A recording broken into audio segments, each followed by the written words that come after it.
Hello, everybody, and welcome to The Night Owl, a show that we do twice a week where we discuss all the latest in pop culture news, TV and movie reviews, gaming news, and just the general conversations of the day. For those who don't know me, I'm Price of Reason, and with me, as always, is my co host, Professor R2. How's it going, Professor? I'm doing well. Doing well.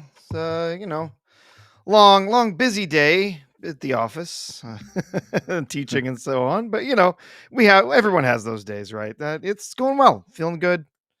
Ready to have a good time hanging out with you tonight and hanging out with everyone in our lovely chat. Hey there, everybody. Absolutely. And yes, I actually had one of those days as well. I feel like I was doing things all day. Every place I went to, I feel like I was late. I was late to a stream on Nerd Wars, which I deeply regret. Um, I barely got to like my own streams, and also I was on time for a Midnight's Edge After Dark. Yeah. But yeah, it's been just outside of these streams. I was doing a bunch of other things, so it's Did you kind get of to a see very. it? Did you get to see a movie today? I really wish I did. I wanted to see Oh, Minecraft because I understood it would be terrible, but I just oh, didn't get a chance. yeah. Oh, yeah. The reviews so far for Minecraft have been just awful. Uh, I really so have to see it. I have to see this stupid movie. oh, yeah, it's gonna be something to behold, I'm sure. Do you know if they're showing it in India?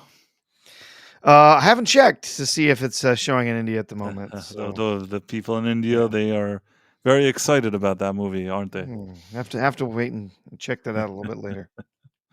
Uh, no, no. I guess I have to see it here in the U.S. I think I have Uh, a thing where I can see it for free, so it's really not a big issue. It's just that I didn't have time. I've had stuff going on, and I just didn't have oh time today. sure, no, understood. Yep, I wish I did. A lot of times busy. I make time for this kind of stuff, and I just couldn't pull it off. There was a moment today that I looked at my watch, and if I ran out, I could have maybe made it to like the beginning of the screening of like the movie, but there was also something I was working on, and I had to make a difficult choice, and I just said I have to do the work, and I can't go now for the movie. What can you do? Alrighty. Sometimes Yep. sometimes that happens. Well, there's a lot happening in the entertainment news over the last few days with CinemaCon. Lots of news coming out from there. Not If on the top of our list of things to talk no, about, but you know yeah. what? Seemingly a lot of interesting news comes out of there, but most of the news that's been coming out of there has just been dumb. Like, there's nothing that's come out of there until now that has really like wowed me. We're just looking at like varying degrees of crap usually. Yeah, we did get the new trailer, not trailer, sneak peek, whatever, for Superman. We got that earlier today. So that was well, it exists, I suppose. Yeah. Yeah, I mean, it is what it is. We'll get to that. Yeah. What was the first thing? What's our first order of business? Well, the Yeah, Trump, first on the in the titles was the tariffs going the into tariffs. effect. Yeah, Yeah, the tariffs going into effect over these last couple of days. I believe it was on the second. It was Liberation Day, is what Trump called it.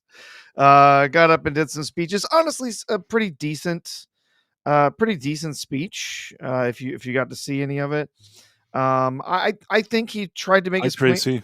pretty Sorry. well. Yeah, he tried to make his point pretty well, but I think a lot of people are pretty worried. Obviously, the performance of the stock market has got a lot of people worried. I was looking earlier today. I think not in stocks that are like my retired. I didn't even bother looking at my retirement account, but some of my fund money that I spend that I've got invested. Um, that yeah, I lost like 17, 18%. Not not good. Not for just a couple of days in the market. So a lot of people getting a little worried. With the stock market kind of taking a big dip like that. But I get it. I understand. It's not great. I understand why people in the market would be anxious about it. I understand why consumers would start to be anxious about it. Obviously, if there's a bunch of tariffs that are going to go into place, there's going to be a bunch of products that are going to cost more money, right?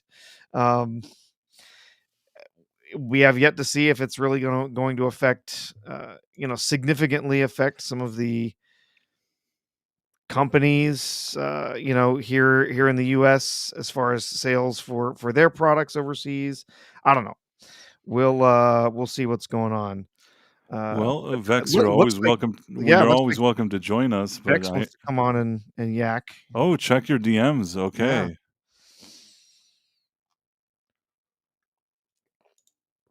She's gonna have lots of stuff to say about the Superman trailer, I'm Okay. sure. Um, I am but sending yeah, her a link right now. yeah, the tariffs. I mean, I think a lot of people are obviously feeling and thinking very short term on the tariffs. This is a long term game that's happening with the tariffs. It's not something that we're going to think about overnight.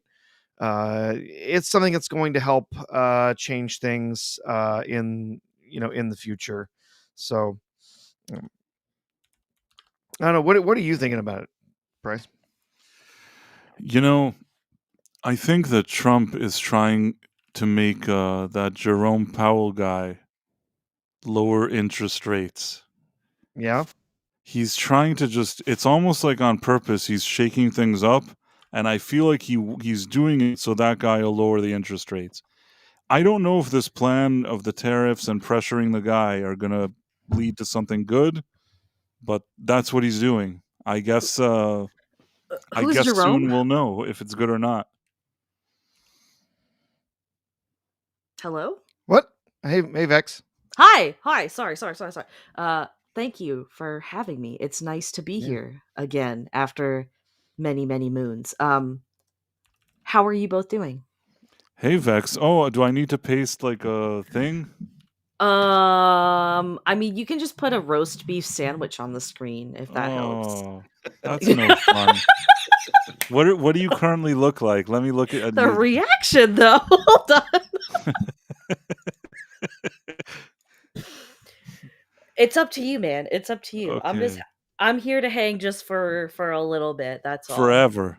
Oh shit. Okay. Then put a roast beef anywhere on this. Let it be like an What Easter egg for the viewer.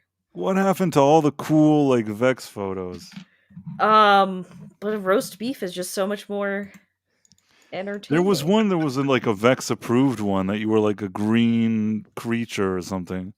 Oh yeah, I made myself into a. It was supposed to be a Lego filter, but didn't really come out as Lego. Excuse me. Here, I can give you anime Vex. Okay, I'll take anime Vex. Okay, all right. Hold on, Is stand that the by. weird bald kid? Bald kid. What? If you click on Vex Electronica, you click on it, there's like a bald child. Your avatar is a bald child. Hello? Yes. Okay, there we go. Sorry. It cut out for a moment. You're not a bald child in your avatar? No, I'm not a bald child in my avatar. What am I is I'm looking at your profile. There's can I share it? Let me share it. Sure. Okay. This is not No, this I'm confused. this is not a bald child. What is this? I don't see your screen. Oh, there it is. Okay. Oh, okay. Oh, listen. So I asked Grok to draw me as a like in Studio Ghibli style. And instead of making a brown, big tittied woman, it turned me into a white, bald sensei monk. So I'm just running with it now. I'm actually really honored that an AI thought I was like smart enough to be a man. Well, I guess it's a compliment. Yes. What is that you put up there, Professor? What is that? Huh? What? Is that a He roast did beef it. He sandwich? did it. Yes, he did. Yes, he did. Well, we have like the bald boy version and the roast beef version together. I think the roast beef version is better, to be honest. All right. What am I gonna do? That's just some of the surprises here on the Night Owl. Now you can be hungry and struggling to fall asleep. This And I it's oh, it's an open-faced roast beef sandwich, so, Mm. Still showing has off a room little for toppings. showing Yep. off a little. But wait, Vex, now that you're here, I have to ask you. Mhm. Most of the time when we start the stream, Mhm. you're listening to us. So Mhm. Mhm. basically we help you fall asleep, is that correct? I wouldn't say you help me fall asleep. I just like to have something to listen to as I fall asleep, and you guys aren't, like, autistic and loud and screeching, like, you are just having, like, a nice, interesting, leveled conversation. So it doesn't, like, excite me mentally too much, but it doesn't bore me. It's good to know. Part of the advantages We here are at unexciting. Night Owl. Well, it you know what I mean? It's I'm not gonna I know put, what like you mean, Vex. I'm yeah. just messing with you. Okay, okay, okay. I just wanted to make sure. Like, it's not an offense. If I can fall asleep to you, that's actually a very big Yeah. compliment. Yeah. Oh, no, there's podcasts that I absolutely love, Mhm, and I love the content, mhm. but they're also kind of, like, comforting. Yeah, It's like there you go. it's like comfort food, so you can sit back and listen to it, and it's like I don't want to fall asleep to it, but it's also just kind of restful, and it's a nice place to be. So Mhm, you mhm. kinda listen to it, and then you just hope that you set your little sleep timer at the right time, that you don't miss too much of it Exactly. after you So, after you doze off. my sleep schedule is all the way thrown off now. So, Yeah. here I am. Schedule? I I've think been I've trying heard no to such I've been thing. trying to fix my sleep schedule for, like, health reasons, which is why Oh, I yeah. don't show up on streams as much anymore. Oh. Yeah. But, like, it was Gooch's birthday today, so I popped in there and I meant to leave at, like, 10:30, and I just stayed the whole time. I was like, "I'm wide awake. Hey, Price is on. Hey, Price always asks me to come on, so I'll Well, come you on were the here." first guest. You were the first That's guest of true. the Night The Owl. You know that. original, the OG. The OG night owl, yep. You're the OG. Do you know that you're the first guest? Do you remember that? I remember that. We got really high and talked about Scavenger's Reign. Uh, I can't confirm or deny this happened. Oh, okay. We partook in some special grasses that are available and legal in some states and or countries, and we discussed a really awesome show. It was a good show, but it Mhm. never got the second season. Yeah, No. have either of you been watching Common Effects at all? It just finished the first season. No, is it good? So it's Joe Bennett again, who's like the showrunner and Yeah. creator of Scavenger's Reign. So essentially, this like mushroom specialist Marshall, he goes to Peru and he finds this magical, well, not magical, but he finds this rare mushroom that he believes can basically cure all human ailments, and it just kind of unfolds into like this like pseudo comedic conspiracy theory where there's a huge pharmaceutical company trying to get a hold of it. There's a bunch of hippies that are trying to get a hold of it. Then the local government is trying to get a hold of it. People are trying to wipe this under the rug and whatnot. It makes a lot of interesting commentary about just kind of like the state of modern medicine, and but it also kind of, you know, when you watch like those shows or documentaries about, oh, how this company is evil or how the government did this and it's bad, and they really only present you with like the black and white of the situation. Yeah. This kind of goes and just shows you, here's everyone in this story that could be involved and affected by it, and there's really no right or wrong to what they all do. So it was very interesting. It has like a Coen brothers feel to it, so if you watch like Burn After Reading, it's kind of like that level of like conspiracy but like mixed with comedy. It's really good. I binged the whole series, like the first season, in 2 days. Loved it. It was awesome. All Definitely right. Well, recommend. if, with that kind of ringing endorsement, maybe I'll give it a chance. Yeah, definitely. There is a lesbian in their Price. I know that triggers you sometimes. No, listen. I just want to say something. Nothing triggers me. That's not a fair way to describe it. Okay, okay. Okay. Okay. What I mean is that usually these days when that exists in a movie, Mhm. there's a lot of like other stuff that's attached to it. You know what I Mhm. mean? The Mhm. fact that there's just a movie and two people are one way or another, and it's not like it's not something that's trying to lecture or be aggressive about something, then usually I don't really care. Mhm. Okay. Oh, I'm Yeah. thinking about those 10 weeks we spent reviewing Scavenger's Reign and how a certain black lesbian's character kept Okay, coming up. okay, okay. To be fair, to to be to be fair, they made her look like Bobby Brown. I mean, that's your opinion, but I said it was still very obviously a And I don't woman. mean Millie Bobby Brown. I'm talking about like the OG, the OG, You know, the OG Bobby Brown. Bobby Brown. The one that beat Whitney. I know Yes, which that one one. you're talking about. Yeah. Or maybe did I say did I say Bobby Brown or was it somebody else? It was something along those lines. I think it was him. I think it was Bobby Brown actually. Bobby Brown sounds It familiar. sounds vaguely familiar. It feels like that's who it was. There is a lesbian, but it's not a huge deal. It's just kind of there. There's a lesbian, but not a huge lesbian. Yeah, there's a lesbian who kind of asks another character out, but that's about it. She's like her own character, and her sexual orientation doesn't really dictate much of anything. Like I said, if a show's really good, not hmm that kind of stuff doesn't matter because usually it's not like pushed aggressively. hmm I would Okay. hope. Listen, if something is bad, I'll call it out. The thing with that show that I complained about and why I complained for 10 weeks, Scavenger's Reign has a lot of different characters.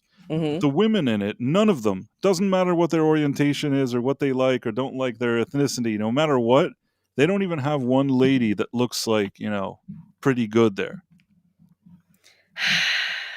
If you want to do like some kind of animation and like men are also supposed to be on board, they don't have to especially have to go out of their way to make them unappealing. Again, Price, we're always gonna disagree. It's fucking space, and they're on a deadly planet. They're not thinking about fucking each other. It it doesn't matter what they're thinking. Okay, then they're on a deadly planet, and you shouldn't be thinking about them fucking each other. Well, I mean, it's like it's entertaining, so I don't know. Thinking about that? What? What? I'm saying it makes sense that there's a group of people on a planet that crazy stuff happens. There's certainly probably also like, things that are happening there. hmm Okay, Price. All right. All right. Is it bad to have ladies that look like ladies? All of them. There was the Bobby Brown one. There was this other one that I thought that it was a dude until Mhm. you told me it was a woman. Like I thought that guy was a dude. There's one of them and I can't explain it. That the voice even sounds like a man. Okay, now you're pushing it. Now you're imagining things. You're I'll tell you who misremembering the things. commander of the people. You know how they meet with those people from another planet? Their Yes. commander is like a woman that's a man. Oh yeah, she had big dyke energy. I don't disagree with you there. Oh, come on. That was like over the top. So like you have the Bobby Brown and this lady. So then it starts becoming like it's not just like that they sort of had this energy in the show. It's Mhm. like it's on overflow. I disagree, but I understand where you're coming from. And then even though the Asian one, which could have been a likable one, you know what? Do everything the same way. Whatever you liked about the show, do everything the same way. The Asian girl, at least make her look a little better. See, here at Price of Reason, Yes. story and substance don't matter so long as the characters look bangable, as is evidenced by the Rule 34 Scavengers Reign pictures we found during this period. I'm saying that at least do something appealing on the show. It's fine, I understand, maybe not everybody, but it's as a gesture of goodwill. There Mhm. should be one woman on the show that looks at least pretty decent, even if it's like drawn, like it's a drawing. They could draw one that looks more womany. Okay. Okay. I'm with you, Price. I'm not with you, but I'm with you. I feel good about my position here. You should. You should. Feel good about that position. You don't feel good about it? No, I don't feel good about this position, but I'll Why? run with this position. But wait, how many times did you see the movie, what was it called? Uh, Craven the Hunter. That's a different story, sir. I don't think that is appropriate to compare or But bring I'll up. tell you why it is. You Mhm. don't think the movie is very good, but you It think that isn't. the guy that stars in it, you like him in the movie, right? I do, yes. There was something that they did in the movie that had that minimum appeal to you. It's Mhm. not enough. You need it to also have a good story and good whatever, but sometimes even a little bit of goodwill goes a long way, you know? I mean, to be fair, when it comes to Craven the Hunter, after the first 2 watches, I just kind of fast forwarded to specific parts, and those made up the additional 6 watches. I see. Mhm. Okay, Mhm. Mhm. fair enough. Mhm. But you still understand what I'm trying to say, I sort do. of. I'm busting your balls, that's Yeah. all. We know what Vex was craving. Oh, yeah. Okay. Oh, yeah. Oh No, no. there's no question. I I think you should be facing the other way. Okay, well, this is okay. No, that's not here. I should be like, with the sandwich, if anything. Okay, can, Why am I so Are tiny you next to you? Like, holding a sandwich?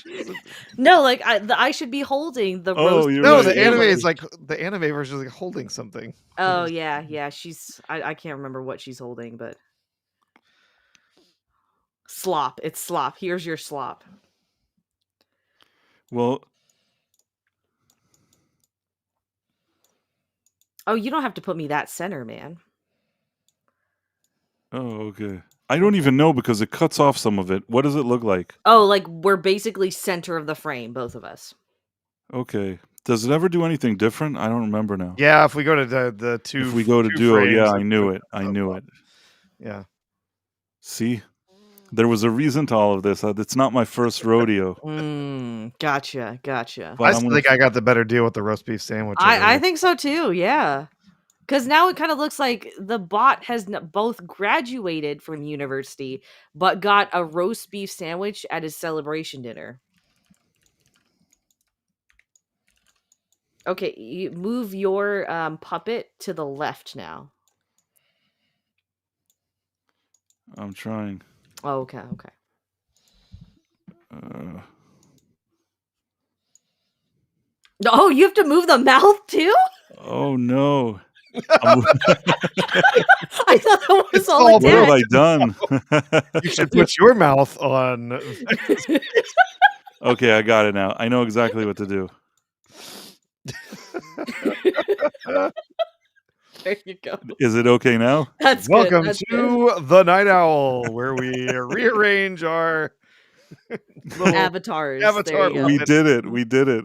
Vex and I are now like at a discotheque in space, I and the guess, yeah. professor is eating a roast beef sandwich. Who just graduated from university. Right. That's part of his celebration. Can you make Indeed. the roast beef sandwich smaller, Professor? I can. Oh, there you go. This is like the top of the line effects. You know, people that are up late night and they Mhm. want the highest amount of production value. There you go. This this is it. It doesn't get much better than the Night Owl. No, it really doesn't. Best of both worlds here now. Anyway, Trump's tariffs. Go on. What did we say about that, Professor? Well, I mean, it's definitely messed with the market some, and you know, in the short term, it's going to. There's going to be increased prices. There's going to be some instability as everyone tries to figure out what this new balance is going to be with trade. You know, from one group to another, but it's in time. I think it's all going to work itself out. Ideally, the whole point is to be able to renegotiate some of these tariffs because there are a lot of tariffs from other countries, meaning that we have a pretty significant trade deficit across a bunch of other, a bunch of different countries around the world. So, as some people have said, as Trump has said, America's kind of getting screwed in a lot of this, right? Selling our products over in another country costs significantly more than them selling their products here. So ideally what we're hoping for, what I think Trump is really hoping for, is that there's now negotiations for both sides to start bringing their tariffs down. So our products are cheaper and more available in other countries. And then also our we can bring in products, and there will be competitive pricing between those things. But also, really, the end goal is to bring a lot of manufacturing back onshore, to bring a bunch of manufacturing back to the US. That is going to take a long time. That's going to take a long time to make that happen. So, companies are not just magically going to be able to start building cars entirely in the United States in the next 6 months, right? So, yeah, it's definitely something that's going to up in the market for a while if Trump is successful in negotiating down tariffs across different countries, making our goods more available, cheaper in other countries, making prices more competitive. Then it's going to be a big win for him. If that doesn't happen, if there's not companies moving onshore with their production, then it's not going to be a big win, and it's probably going to cost him the election in a couple of years, the midterms. So, uh, you know, it's a long game.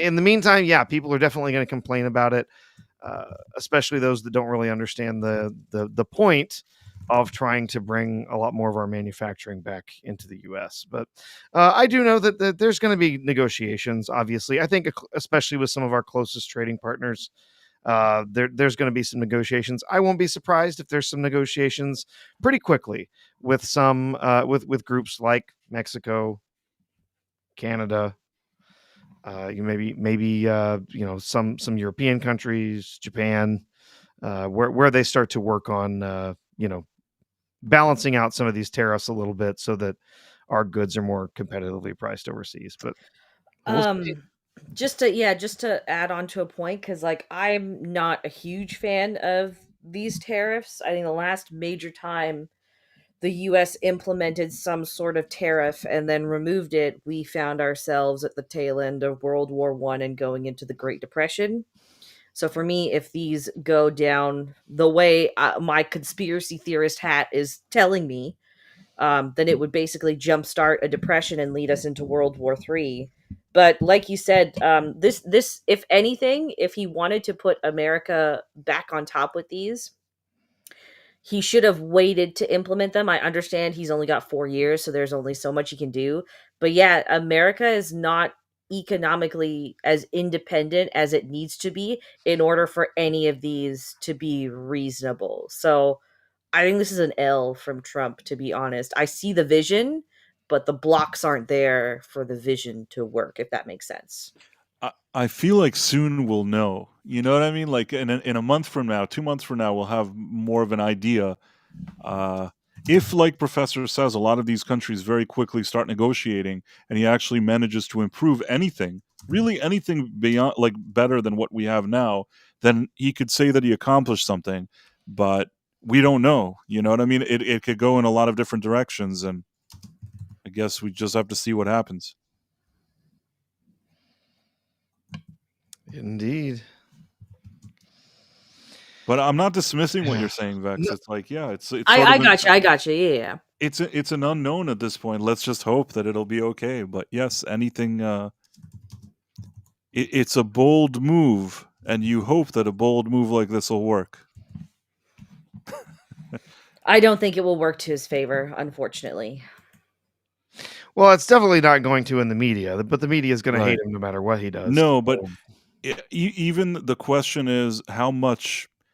If it's a quick negotiation and there's really a lot of business done quickly, it may sort of blow over in a more positive way. But if it's a really lengthy kind of dispute, that could have more, more real effect on people, and we have to see to what extent.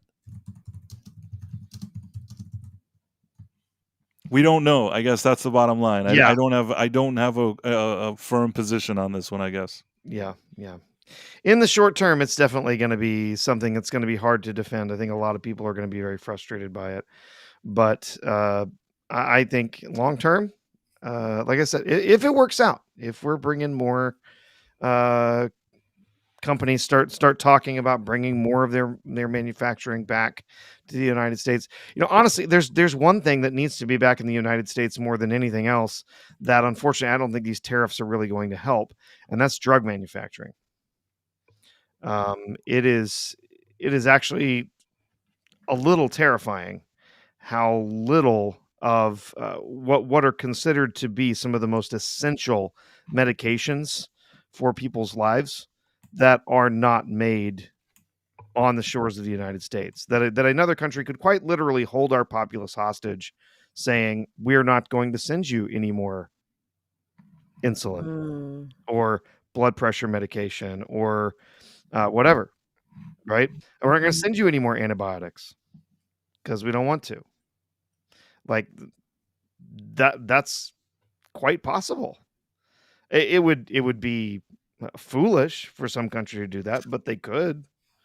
So yeah, cars, cars. It's so part of. I've seen the arguments. Oh, if you go over to Japan, you're never going to see you're not going to see any American cars. Do you know why you're not going to see any American cars in Japan?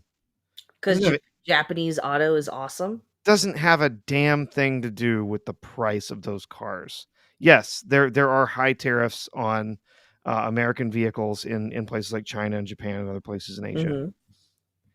The Japanese don't want our cars. Yes. They're too big. They're loud. They're not reliable Mhm. compared to Japanese vehicles. Mhm. And in Japan, one thing you don't want to do, most people, they don't want to stand out. So they don't want some big, noisy, Unreliable American unreliable vehicle. American car Yeah. that won't fit in their tiny parking spaces Yep. at their apartment buildings. They want a little affordable, reliable, compact car that they're gonna, that's gonna look like everyone else's compact car, and it's gonna fit in the parking spaces at their apartment building. That's all they want. They don't care about having a huge Dodge Charger, right? They don't want that. So literally, even if you lowered the prices of our cars, they said, "Oh, we're going to take the tariffs down to zero for all American cars in Japan." They're still not going to sell hardly any of them because nobody wants that. They're not practical in Japan. Right. So it's rather silly to say that, oh, so. And you know what? Tariffs or no tariffs, if I buy a car, I'm buying something that is reliable. I'm buying something that's going to be a good car 10 years from now. And that's not one of the cars from the big 3.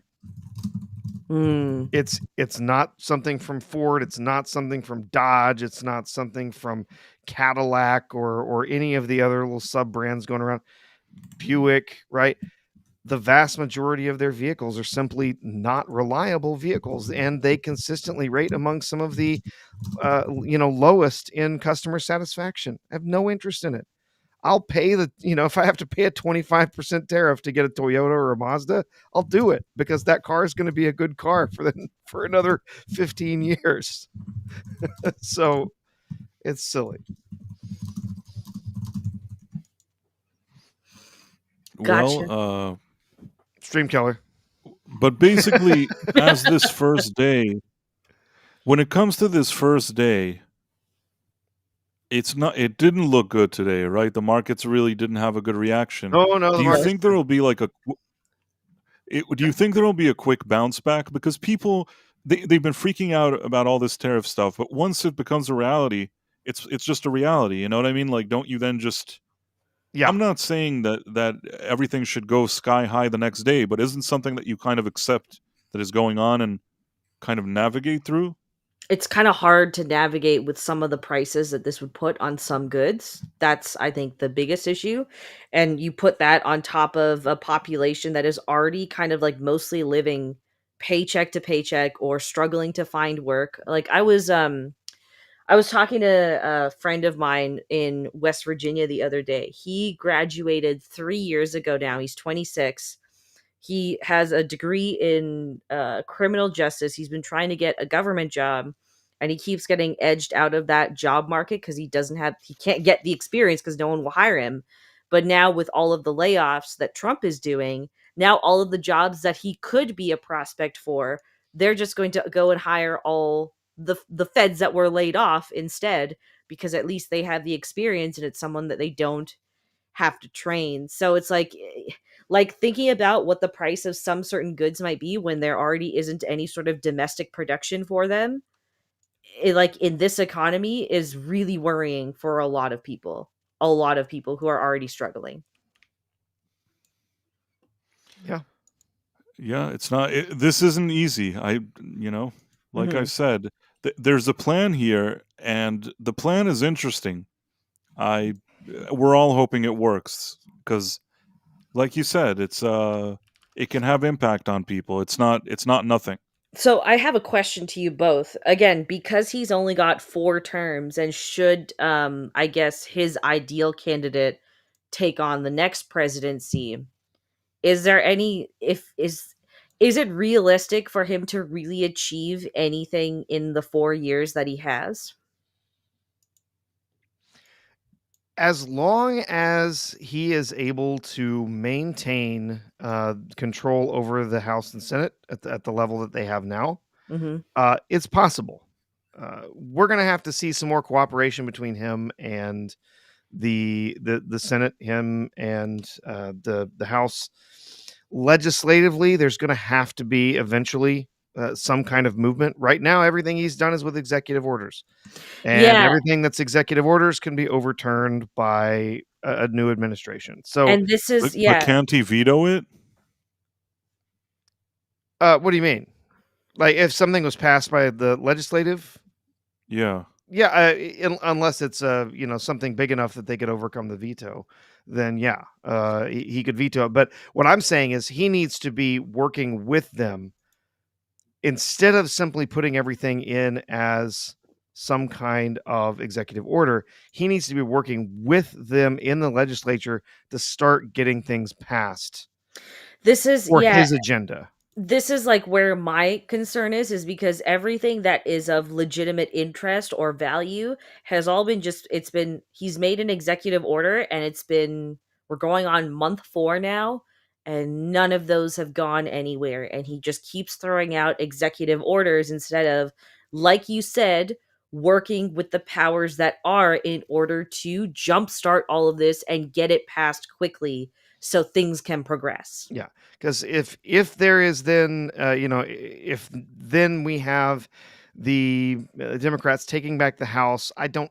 They would not be able to take back the Senate, but taking back the House, then that's going to be a much bigger struggle to try and get any sort of real agenda passed during the remaining couple of years of Mhm. his term. So I don't know about you guys, but I'm very much just I'm the more that I see that he is, and I'm not saying this as like some like disenfranchised liberal or anything, because I did like Trump during his first term. I also acknowledge that the system is a fucking joke anyways, and it's just two the parties are just two sides of the same coin. I feel like his true colors are coming out this time around. He really just said what everyone wanted to hear to get into office, or to have government restore some sort of faith back in the people, or sorry, have people restore some sort of faith back into government after the Biden years. And it's just another puppet kind of being pulled by strings. Like, I genuinely do see World War III is like an actual outcome in the next 5 years now. By the end of this presidency, we will be entering World War III. Man, that's depressing. mm, Yeah. So he's our wartime president, if anything. That's not necessarily a good thing. yeah, I don't know. I don't know. I'm just like, if you just Yeah. kind of like you look at the pattern, right? It's like, when was the last time we were in legitimately this bad of a position with so many moving parts coming out of some of the bigger countries in the world, or the more powerful countries in the world? We were working our way into a world war. Yeah. Oh, Yeah. sorry, Sean. Did we swear? Oh, oh, shoot. Shoot. Sorry, Sean. Sorry, Sean. I don't know. That's just me. I'd like to be proven wrong, but it's like it's just like when you just get that feeling in the back of your head. Yeah, I get it. Uh, You know what? It doesn't cost any money to try to look at it more positively. I agree with you. Anything can happen in the world that's not mhm, good. Like we're living in a strange time, so really mhm. anything can happen. But I'm trying to just not think just about all the bad stuff that could happen. I'm trying to have like a good feeling that maybe something good will happen. You know what? I respect that vision. I guess maybe I'm just a little too tainted living in fucking Canada of all places. I haven't had the freedoms that you've had in America, and I have felt the government breathe down my neck multiple times. So, We got some super chats to get caught up on, sure. Price. Oh, let me let me look. I should be more attentive to this stuff. You should be, yes. Okay. So first of all, there was Mur Rockstra. You know what? Let me share this tab, and then I'll do this thing, and now you can see them. You have Mur Rockstra. Oh, it's not showing, Price. Have to presentation mode. You don't see it? Nope. Have to switch to presentation up there. There you Thanks for telling me. go. Woo! Good one, Professor. You you were on top of your game. Uh, so we have Mur Rockstra $5 and the Dead Man 199. Oh, the Marox just said sorry, Sean. It was probably when we were saying something bad, or maybe somebody used a bad word. The Dead Man Vex. I have to ask, what's the problem? Wait, I'm Is that confused. what'd you say? What's What their is the problem? No, I think maybe he's is he referring to the Michael Jackson thing, or am I confusing something Problem. here? I have no idea. Exactly. What's the problem? What's the I think problem? that I think that that's what he meant. What is that from? Okay. This is the dumbest story ever, but I'll quickly tell you. Okay. The video thriller Michael Jackson, at the Uh-huh. end of it, he goes from werewolf to being Michael. And Uh-huh. then the light comes on and his girlfriend is scared and he goes, "What's the problem?" And that's what he says. And once I was on a stream and I told people that that's what he says at the end of the video, and everybody said, "No, he says, 'What's the matter?'" And everybody was sure of it. They're all saying like, "You're wrong. It's what's the matter. It's not what's the problem." And then Mhm. later, it turns out that it was what's the problem. Like I was right, and it was a really stupid thing, and some people remember it. So when I see that comment, I think they're referring to that. Interesting. Okay, thank you. Thank you for the price lore. It That was explains. almost as sprawling as how you like to promote things. I did give you the background though. You didn't know the reference. So at least You're I right, gave you're it to right, you're right. you. Maybe it wasn't the best reference, but it was a reference at least. Mm. Sometimes weird things happen. One thing happens and it leads to another thing happening. So that's what the dead man said with "What's the problem?" And then the dead man said, "It's already happening with Hyundai and Honda." Yeah, there are companies that are already talking about moving some of their manufacturing to the U.S., but a lot of them already had some manufacturing in the U.S. They're just talking about moving more, uh, producing more models in the U.S., and so that's not that big of a change. So the biggest problem is going to be that a whole bunch of these companies, they're saying, oh, it's just imports. They're some of Also their tariff. manufacturing. Oh, they're also putting imports on parts, not just whole manufactured vehicles, which means that a whole bunch of vehicles, or even those that are built in the US, are going to have tariffs slapped on them because the parts aren't built here. They build the parts elsewhere, and then they ship them here for finishing and assembly. So I don't know. I know a lot of people were running out and buying cars on March 31st. I know that much. Really? Oh yeah. I literally had a student in one of my classes who, who we were supposed to have a meeting, office hours thing, and he called me. He's like, "Hey, sorry, I'm on my way to buy a car." So he was on his phone making the Zoom call. so we can talk. He's like, yeah, I'm on my way to buy a car.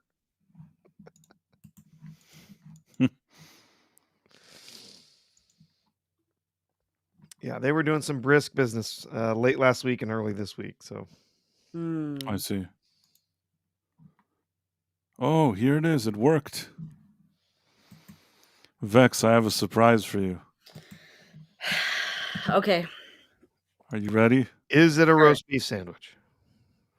No, it's No, not. okay.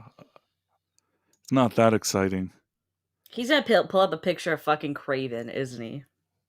No, whatever I wanted to do didn't work anyways. I don't know. Oh, Sorry.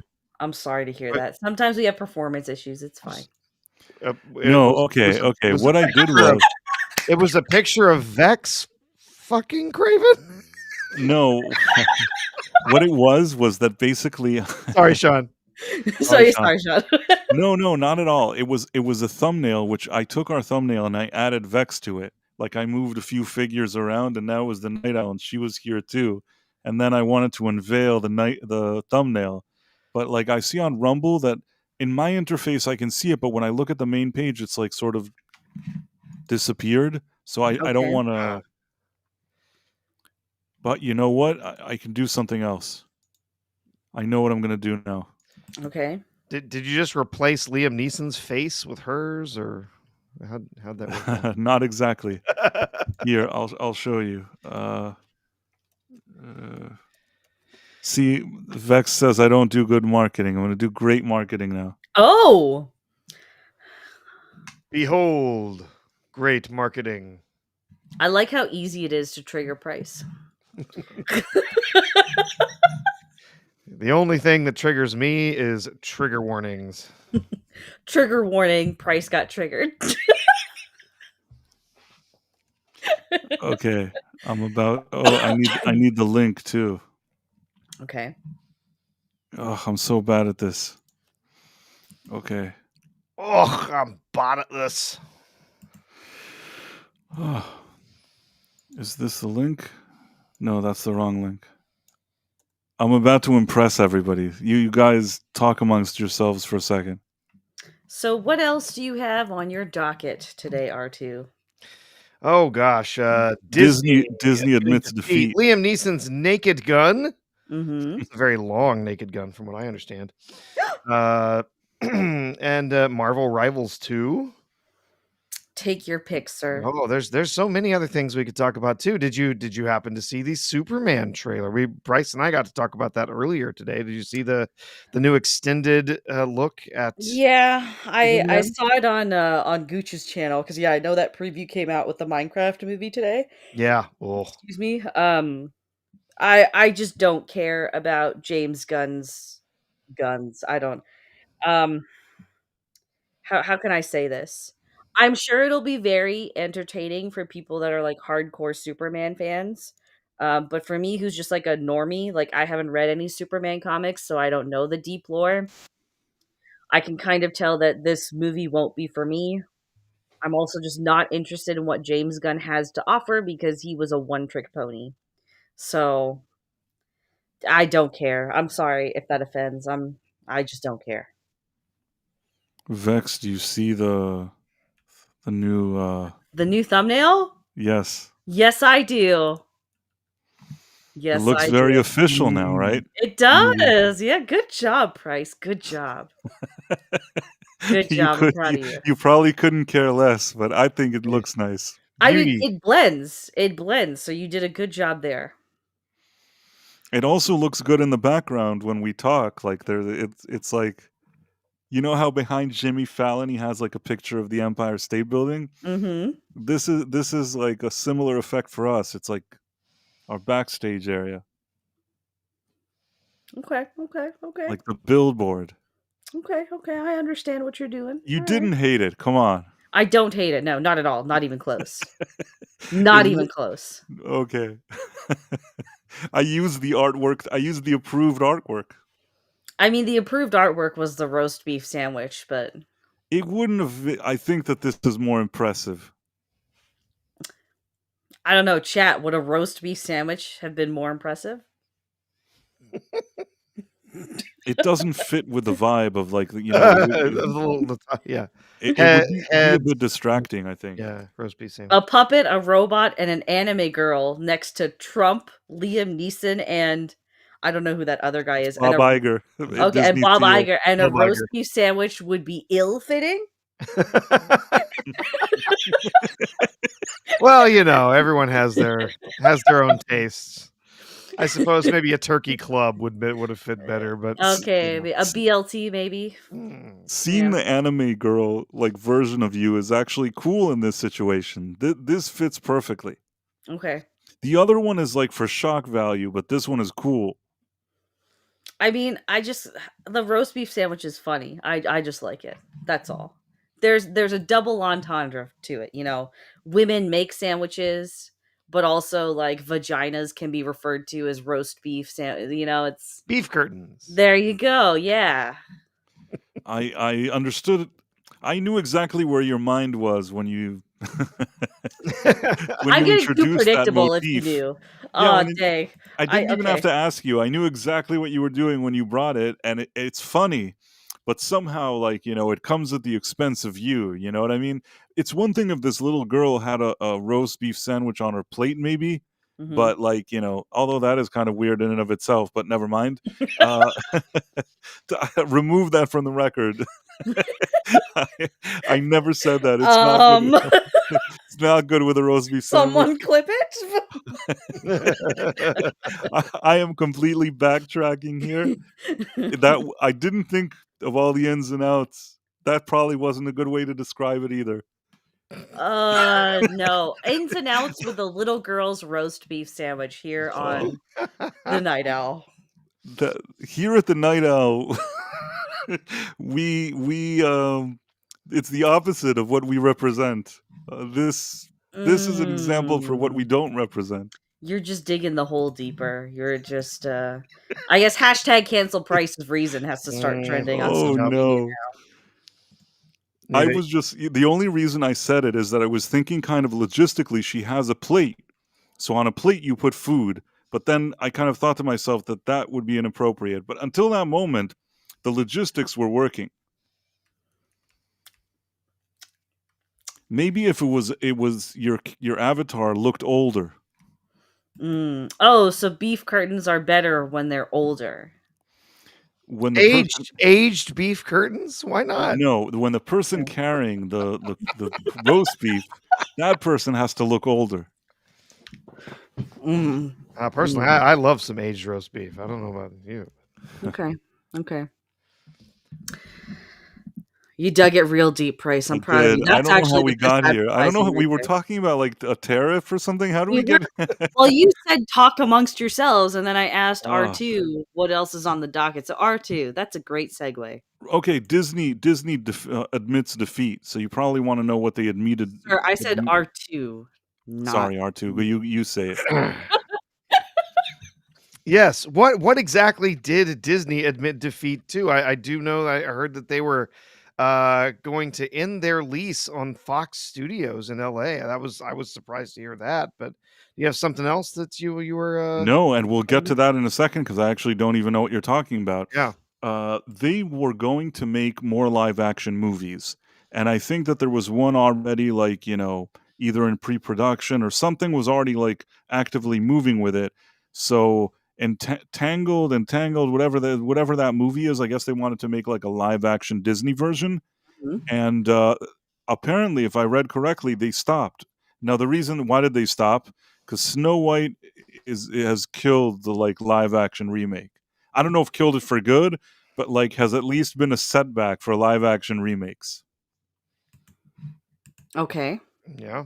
Well, So, I mean, like, we're all laughing that it's a big failure, but apparently it is. If they're like, "Now, okay, maybe we don't make these every second," they somehow were already moving forward with the movie, and now they're not moving forward with it. Either it was, like, very kind of agenda driven, and now they just stopped it, or they just don't even wanna deal with it. Hmm. So I call it admitting defeat yeah. because, like, it means their strategy sucks. It means they're losing money and they're annoying. That would, yeah. They've been doing this live action movie garbage for so long now, and this, only a few of them have even been tolerable. None of them have been, I would consider, good. Maybe Cinderella.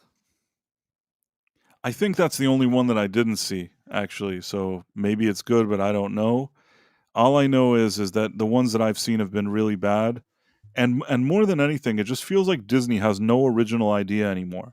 They used to be like a company that in-house used to think of a lot of cool stuff. You know, they had the ideas, they had these cool movies, all these animations, all these characters, and now they can't think of anything. They can't do anything. It's pretty sad. Just a total lack of creativity. Just a total, uh, just brain dead slop that we get from them now. It's kind of pathetic. I mean, honestly, one of the most storied, production studios, animation studios in the United States for for decades, and honestly, for most of a century. And yeah, they're reduced to just making carbon copy live action versions of animated films that were successful before, or not carbon copy versions that make stuff like Snow White, where it's a complete mismatch with everything that the original story had to tell us. And they're creating these just sloppy, ugly, and just agenda driven pieces of garbage that they put out and expect everyone to just run out and see because, hey, it's Disney. Yeah, no, thank you.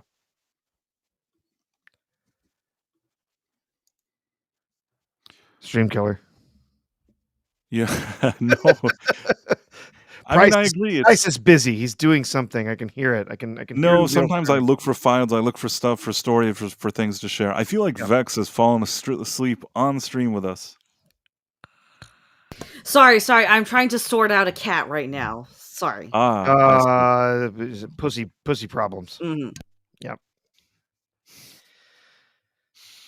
So basically, we were talking about Disney admitting defeat, and I think that. Do you think they're going to end it altogether, the live action, or do you think that they're just? Oh no, they're gonna. They might take a little break. They might take a little break from it for a while, and kind of maybe circle the wagons, try to figure out what to do next. Honestly, I mean, what would they do next? What's the next thing? But they were planning a live action Bambi, right? I think that was one of the next ones on the list I to hope they don't do create like that. a This is live They're action so Bambi. annoying. Come up. They can't come up with anything new. Like, imagine all these things that they're doing. There's stuff from like 20, 30, 40, 50, 60, 70, 80. Like, they're just raiding like their pantry and trying to find crap that they can rehash again. They have to just create something new. When was the last time that they really made something new and refreshing over at Disney?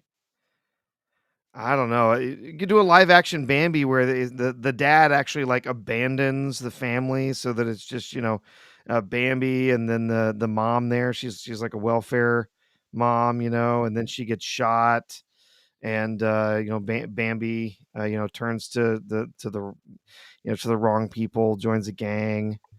A modern fairy tale, right? They would totally do that to him. I could see it. They make everything annoying.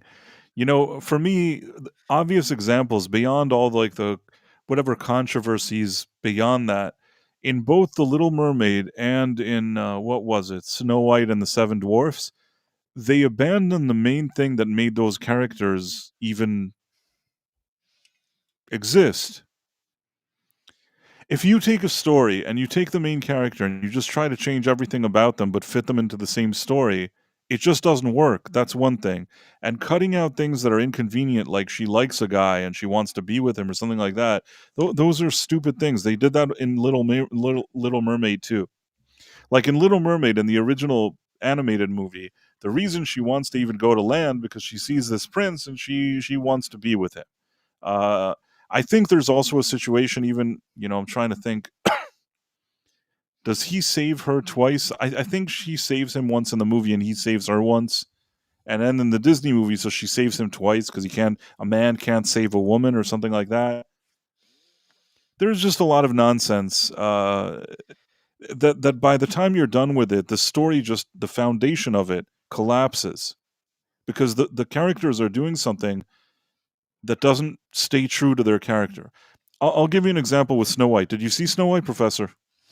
I have not. I've seen a number of clips from it, but I have not seen the film It's itself. fine. You didn't miss anything.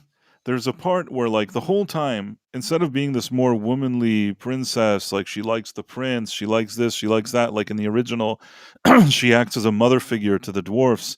She's like cooking and cleaning, and like she's like, it's her household, and they're like working, and that's part of the charm what happens in the original. Now I understand that today women, like, the worst thing you can say is that they cooked or I don't know what, and you could say whatever you want, but this movie got spoiled. If instead of that she's just a girl boss, then what good is she? She just goes and like goes to the let me rephrase that. I don't I You're walking on really thin ice. Christ of reason. I thought you were dealing with some cats or something. Oh, that doesn't mean my headset is off. No, I I want to take a step back and Yeah, retract take several steps back. Okay. I want to retract what I said. What I said is that in this movie, if she doesn't act as that motherly figure to them, why would they even want her there? You know what I mean? And in this new one, she basically comes to their home. They came back from work. She lectures them and leaves. She's like bossing them around.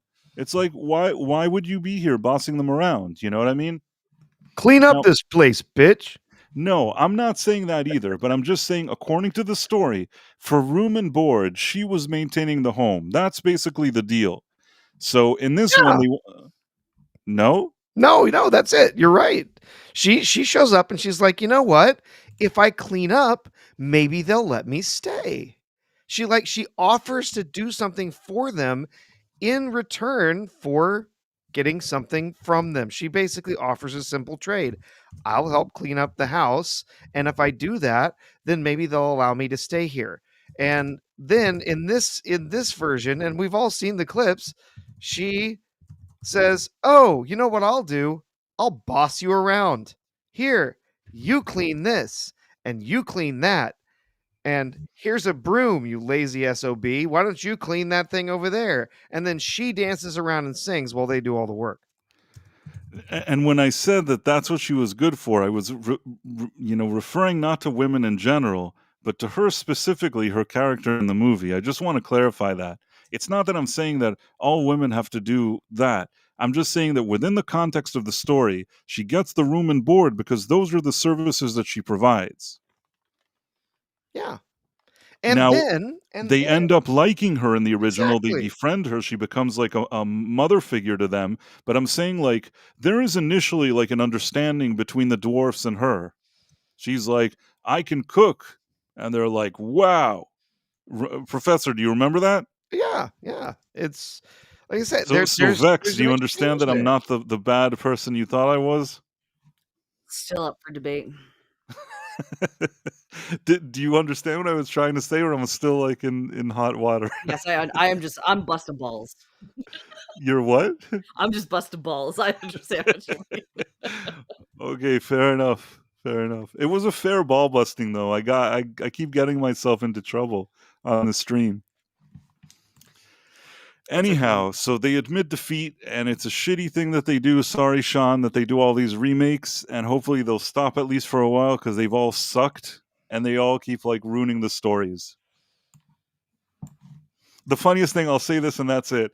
This is the only time Snow White, like the prince, kisses her in a reshoot that like nobody you could tell wasn't supposed to be in a movie. He kisses her, she gets up, she immediately wants to launch like a revolution and dethrone the queen, and all this weird stuff. It's so not in character of what's going on here. It's just ridiculous.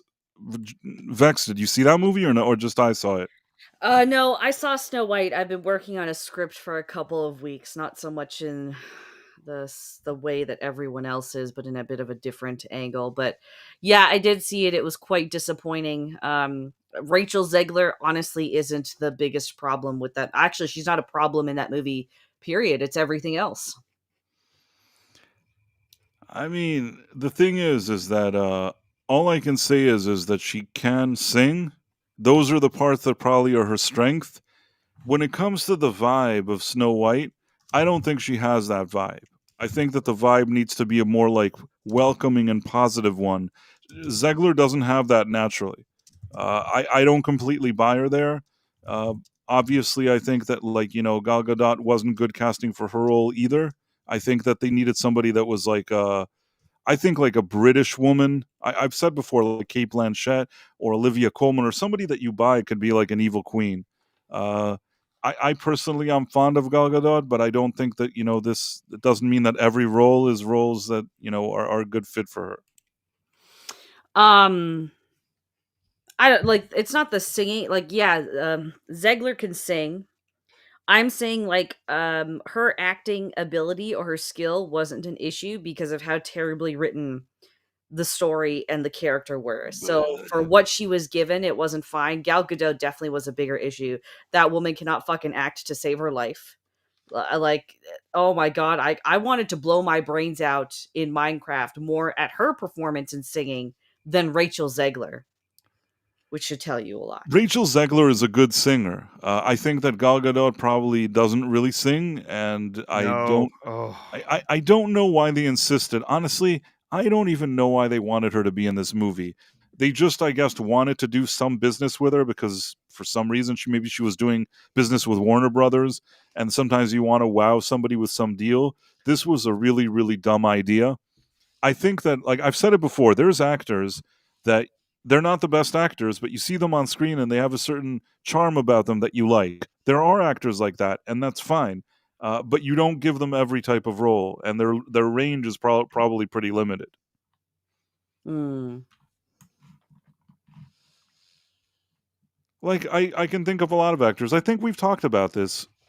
Like, okay, and I'll accept that I think that Keanu Reeves is a better actor than Gal Gadot, but I'm saying like Keanu Reeves, I wouldn't put him in every role. He is usually acts like the way you think he would act, and he's just a very likable dude, and people like him. And he does some action, which is cool, and he has a good vibe, and he's a good sport, and people like him. If I needed now like the most dramatic role ever, I probably wouldn't cast him. Yeah.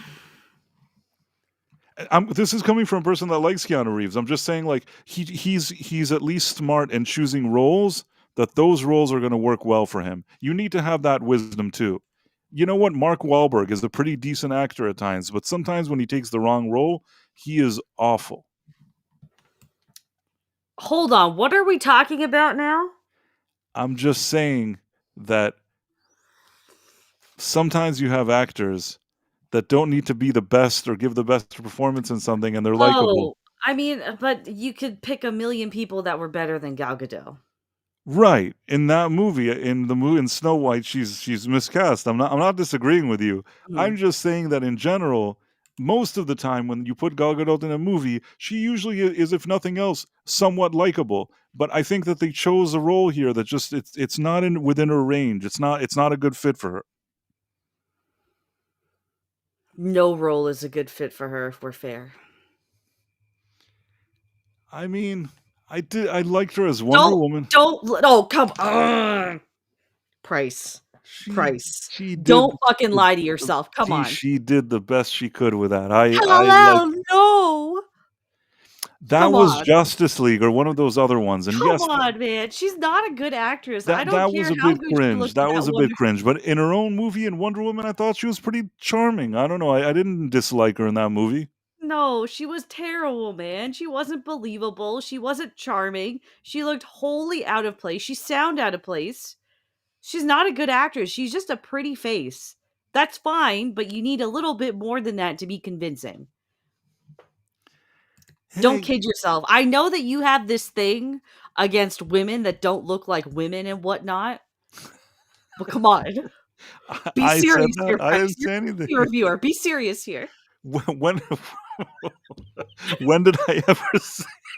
All right. Oh, when did I ever chat? Please go back 25 minutes and hear what Price had to say about Scavenger's Raid. Thank you. That's all. That's all the evidence you need. The show was greedy. All the characters looked like that. That's all I'm saying. But go on. That's all I have to say.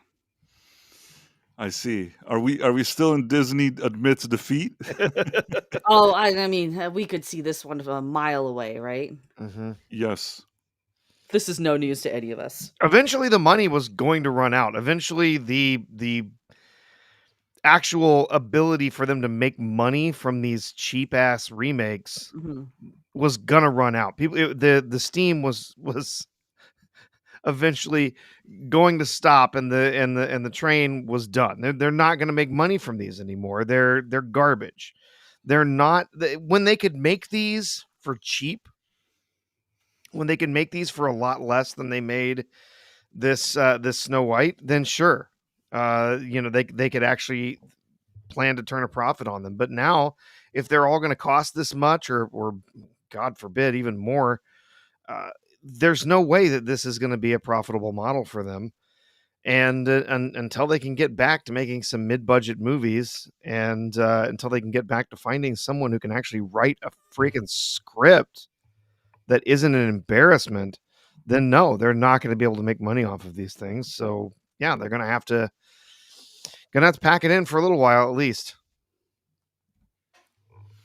Well, that's a good thing. I think it is, yes. Most of these have Agreed. been dreadful. Like I've said, Snow White, this is just the latest example. Most people have never seen The Lady and the Tramp and Yeah, I live completely action forgot remake. that came out, and I've never seen it. I've never seen it either. I guess some of the biggest ones, I guess I haven't seen. I haven't. Well, You that was told me it one was that went terrible. straight to Disney Plus during lockdown, during the pandemic, and it was awful, absolutely awful. So What's really embarrassing is that a few years ago I watched Enchanted 2 on Disney Plus. Why is that embarrassing? I don't know. I seem like the type of person that wouldn't be watching that movie. But Enchanted 1 was phenomenal. That's the only reason why I gave the second one a chance, because I thought that it wasn't necessarily the type of movie that I want to see every second, but I have to say that with very little expectations, I thought that movie actually was pretty nice, pretty charming, and Amy Adams in that movie is really good. I think that performance is a really good acting performance. Agreed. I'm not saying that as a joke.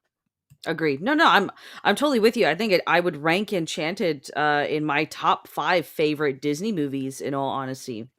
It was spectacular from start to finish. yeah, Like, I have no issues with it. and it's taking the animated Disney princess thing into the real world, into live action. It's doing that right. That Right. Yeah, that's It's why I corny was and it's silly, and right. it can still be serious and have some emotional beats in it, but at the same time, it's like, yeah, this in live action would be really silly. Um that's why I was like, I understand that, yeah, the same people aren't there at Disney anymore, and creativity isn't at the forefront and whatnot, but that's why I just found it so baffling that you literally made a live action Snow White movie 20 years ago and you fumbled the actual live action. Like, all you had to do is literally copy Enchanted and you were successful. That's all you had to do. But Right. they had to make a movie about a woman who comes into her power. She's not going to be dreaming about true love, and she's not going to be chased by her stalker. Oh, I just want to say that we have some super chats, Okay. Ooh. and I didn't see them before. I've seen these 3. The first 3, I saw it, and then we had the second 3.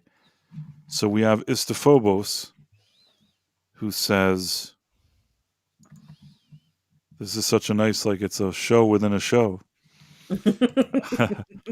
So Istophobos says, "Seconding most SC dollars to Jacob. Please help if you can." Yeah, he's saying, if super chat, super chats are nice if you want to send some money those along to Jacob Ironsides. I don't know if you've heard Jacob. He's got a GoFundMe going on right now. He's a fellow YouTuber, real cool guy.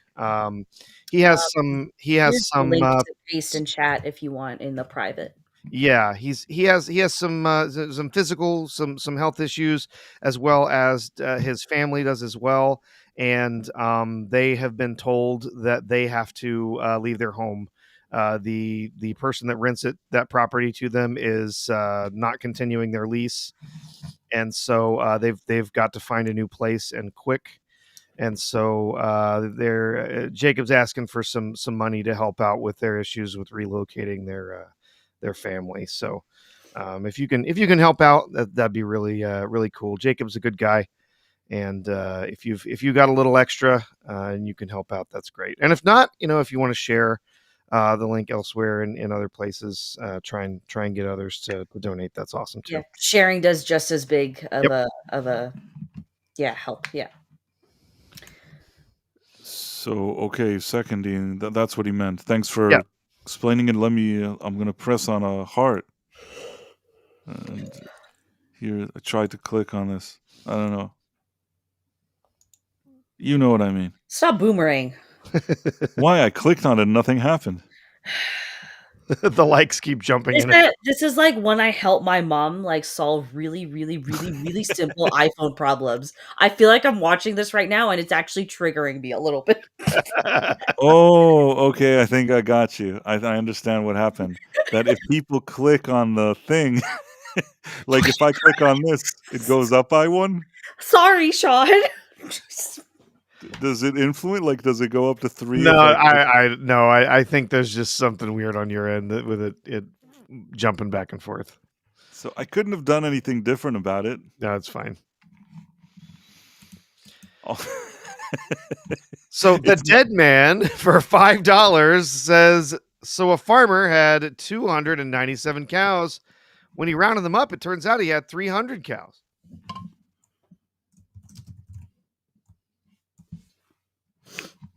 It's a joke, Bryce. That's so funny. Oh, when he rounded them up. It's a math joke. Oh, come on. You wanted a joke to fill time. Dead man was pitching in, right? It's a good one. Somebody made a comment in the chat just like a few minutes ago, because is coming out and I know a lot of people are really, oh, it looks amazing, it's blah, blah, blah. Just like Deadpool and Wolverine, Disney's gonna learn the wrong lesson from that, and I think that will probably jumpstart production on another one of these live action movies, because Hercules is also still in the mix. That's a big up and coming one. And yeah, look at what they threw a bunch of, Easter eggs at you in Deadpool and Wolverine, and then look at what the Avengers cast announcement was. Literally just fucking scraps. Sorry, Sean. Yeah. But I'm sure that in that Avengers movie, don't you think that Deadpool and Wolverine will be in it? I don't care if Deadpool and Wolverine. I'm saying that Deadpool and Wolverine succeeded because people were like, "Oh my god, Blade! Oh my god, Johnny Storm! All the characters!" Right? There wasn't a good story. There weren't any good character arcs. It was just dumb joke after dumb joke that didn't really do much of anything, but it made over $1 billion. It was a forgettable, hour and 40 minutes of. You guys gave $1 billion to a forgettable movie, to a dying franchise. While I was watching it, I wasn't suffering watching it. It's just like, I agreed with you, even the day we talked, like the day after we both saw it, I told you that I agreed that Deadpool 1 and 2 have a lot more shelf life than that movie. I feel like they stand alone as really decent movies. Whereas this one felt like it was capitalizing on everything you know and love from different places and just giving you some kind of nostalgia ride. I disagree. It was feeding you slop. I gave money to a movie that was not actually part of the MCU. It was just a love letter to the old Fox Marvel I properties. don't That's think it all was it a was. love letter either. It was slop that everyone ate up. No, I wouldn't. It wasn't bad. Like I said, when I sat there, I enjoyed it for what it was. But I, even as I was watching it, thought to myself that the storytelling is nowhere near, especially the first one. First one, storytelling wise, is much better. There's just a lot of there's fun to be had in Deadpool and Wolverine, but it's sort of forgettable fun. Stop defending slop, Price. You're I'm not better than defending it. If I would have sat there and it would have been like terrible and that's it, Slop to me was like the rise of Skywalker. Like that's where I sat and I felt that I was absorbing the slop. But like, Deadpool Wolverine was more of a lighthearted cash grab. You know what that little anime girl on the screen is holding a plate of? Slop. That's what you're capitalizing on right now. That's what you're supporting right now. I mean, everybody thinks whatever they think. I don't know. I'm just By trying the to push buttons. I'm a but I'm a I'm a gooner, not a Bomb gooner. bomb thrower Vex coming I'm in, yeah, I'm just I'm a goof first. lighting the There you go. fuse, running so away. you didn't like the new Superman, or you did like the new Superman I trailer? don't give a fuck about the new Superman. Sorry, Sean. Do you want me to? Because Will we get in trouble if we watch it? I don't know. Let's see. it doesn't have the mighty Cavill. I mean, I'm not even then. It's like I wasn't particularly amazed by those Zack Snyder Superman movies. Like, Oh, yes, they were garbage. yeah, like Henry Cavill as Superman was a great decision, and he definitely gave it his all. And like, I'm not going to downplay my extreme simpage for Henry Cavill, but just regardless, like even if it were Henry Cavill in a James Gunn movie, I'd still be like, I'm just gonna fast forward to all of the parts with Henry Cavill in it. That's it. Man of Steel is one of the worst, most dour comic book movies I've ever seen in my life. I just cannot stand that movie. Okay. Are you ready? I'm actually gonna go to sleep then now. No. Then wait. Then I won't show it. If I No, won't no, show it, no. you'll say, You It's guys got a haven't watched it yet, right? it's got a cute doggy. It's a CGI dog. They could have just trained a dog to do half of the stuff it does. Yeah, I know. And that's what's even like because we watched The Thing on Niet's channel this past week. Yeah. And the huskies in that movie, just like damn, like I actually felt like that was an alien, not a husky at one point. Like when it's just like staring at the wall, and like even watch oh gosh, what was the movie I just watched recently with real animals? Oh, it was a children's movie. I don't know, but there's like Milo and Otis. no, I can't remember what it is. There were like deer and stuff. Oh, it was the 93 version of The Secret Garden. It's all real animals in there, like real goat and real rabbits and birds and all of that stuff. And there's just like a certain like level of magic to seeing like real world creatures that are generally unattainable do like these fantastical things or interact with you in a way that feels like human, right? So it's just like it can't be that hard and expensive to find a dog to supplement some of this and create that personal connection a little bit more, cuz even when Superman is in the snow of this clip, it's not what's his face rolling around or getting jostled in the snow. It's been altered by CGI. I'm just seeing a CGI Superman getting roughed around in the snow if you play the clip. It's just silly. It's silly things. how did you know that was what appears in the clip? Because I've already watched the clip. Oh, you didn't say that. I didn't realize you watched it. Yeah, I watched it earlier tonight. So what did you think of it?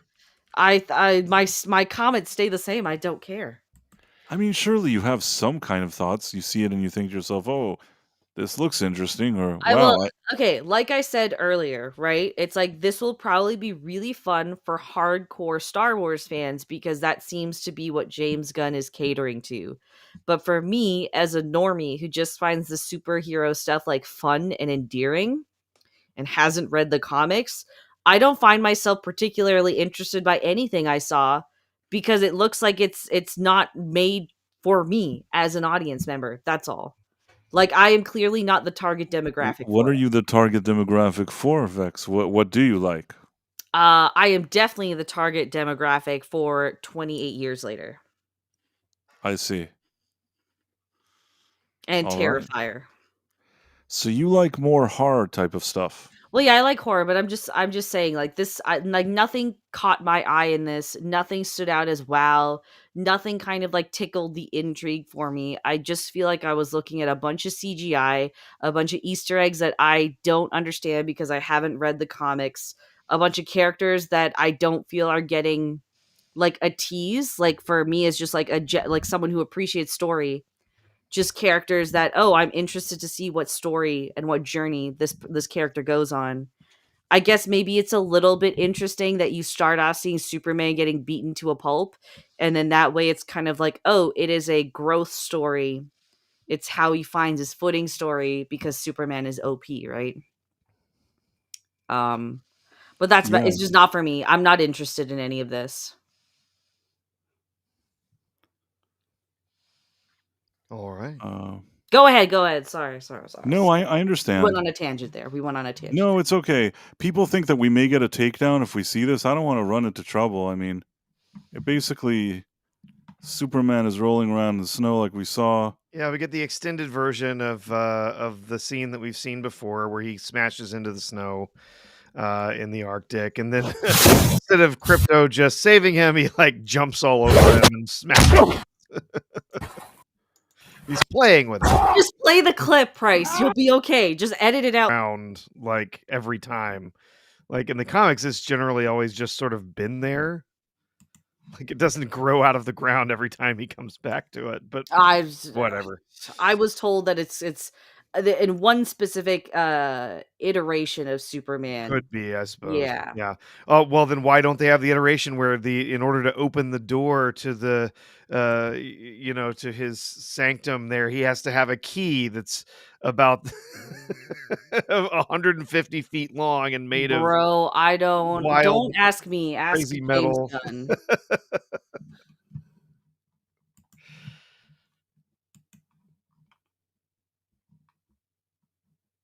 More? Yeah. I don't mind the robots. I think they look good.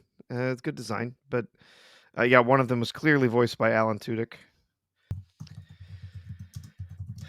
So you do see there's a slight change, I think, to some of the previous footage we've seen, where there's the Mhm.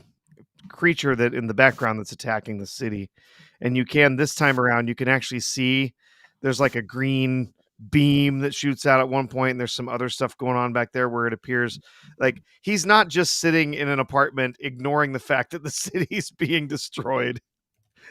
There's you can see that in the background there's actually other heroes that are fighting against this creature, and actually was saw some stuff just looking at what people guessing at who some of the different people are, and what that particular creature is.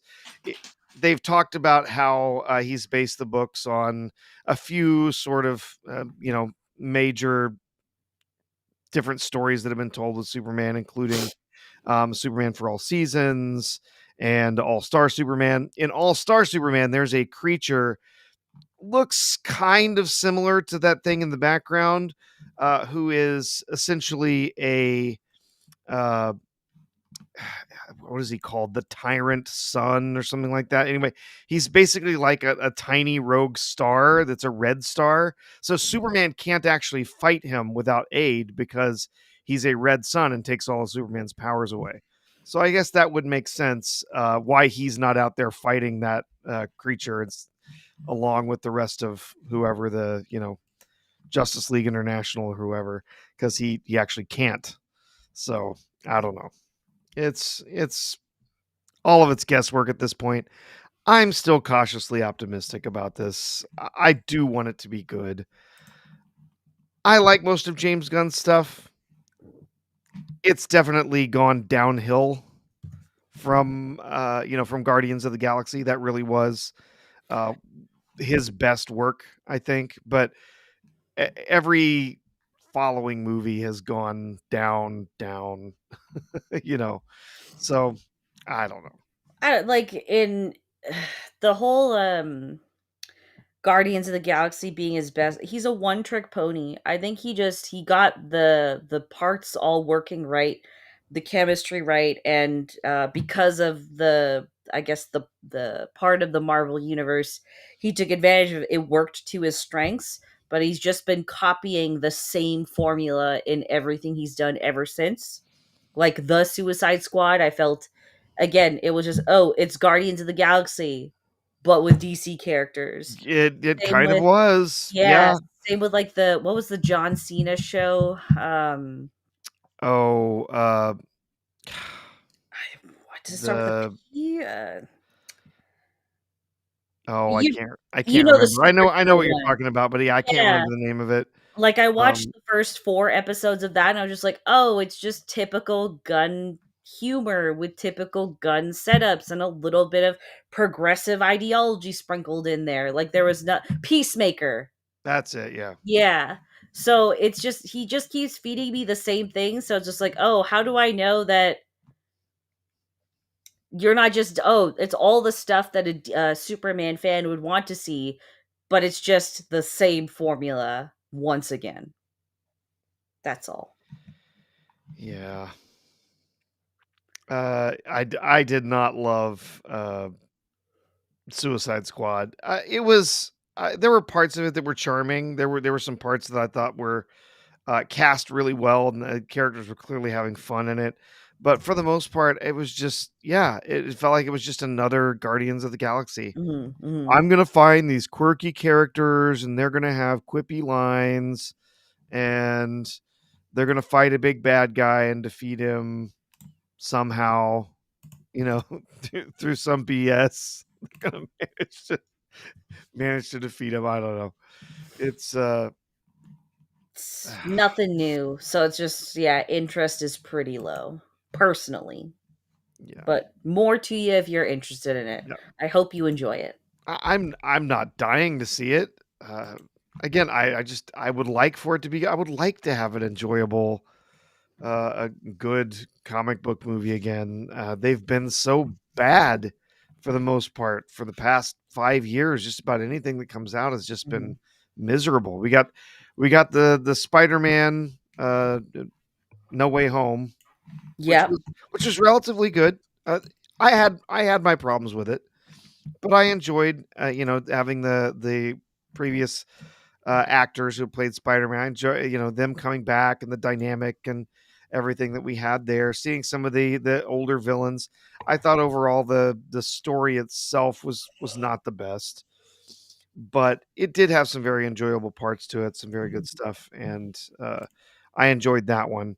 But yeah, the third Guardians of the Galaxy, I about half enjoyed that. It was way too long, Yeah, agreed. and there were whole sections of the movie that just served no purpose other than to, I don't know, stroke off James Gunn, I guess. There was nothing about it that was actually like worthwhile.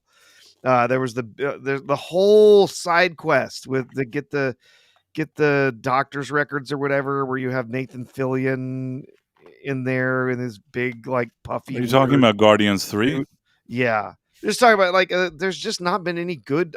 I would like for Superman to be good because I would just like to have a good comic book movie again. I didn't And hate Guardians of the Galaxy 3. I no, I thought it didn't was either. I was saying it was about half a really good movie and half just serviceable, but it was too long. There were just whole sections in there that were just not necessary. you're probably right, but somehow I recall sitting in the theater and not suffering. I mean, you're No, I right. had a When I good thought time. about it later, you could have Ringing like endorsements. you could have trimmed it.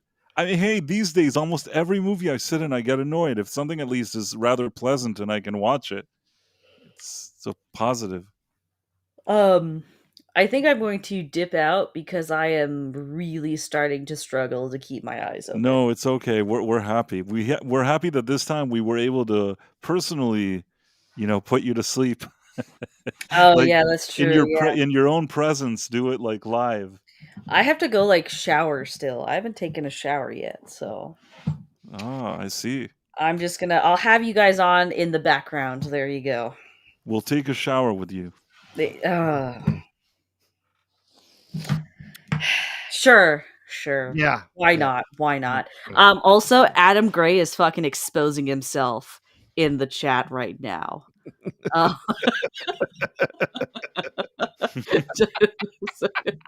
Vex avatar looking underage is making me question myself. That roast beef sandwich is looking better and better as the show goes on. Oh, putting Vex to sleep, no maid program needed. Thank you for having me, guys. It's always a pleasure to hang with you both. I love it. Hey, before you go, Well, we got whatever. one more super chat we haven't read yet. Okay, So, bring Okay. it on. from the Dead Man for $5, Vex, did you hear about the Native Americans who opposed the Constitution? They had their reservations.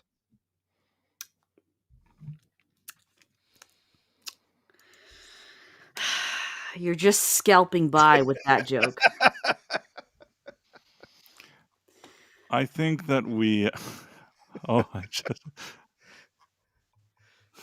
that was very Sorry, Sean. naughty, Do I Vex. have to do I have to apologize for scalping jokes or No, no. okay, No, I all don't right. think you do. I mean, I think we understand that this isn't fun and not really, Yes. this is all like in a up and up fun conversation type What, of way. scalping Indians or making jokes? I mean, That can be an up and up conversation for sure. we're I'm trying to explain to people here that this conversation is above board. Oh, okay. Gotcha. I don't even know what I'm saying. I'm just trying to make this go away. All right, chat, you Here guys. at Price of Reason Studios, we don't necessarily agree with every opinion of Here at something. Price of Reason Studios, we like to talk about little girls with beef sandwiches, women that don't look quite like women, and making fun of Native Americans who once lost their scalps. The That's the finally, problem. finally, Vex understood the whole meme with the what's the problem, and it came full circle.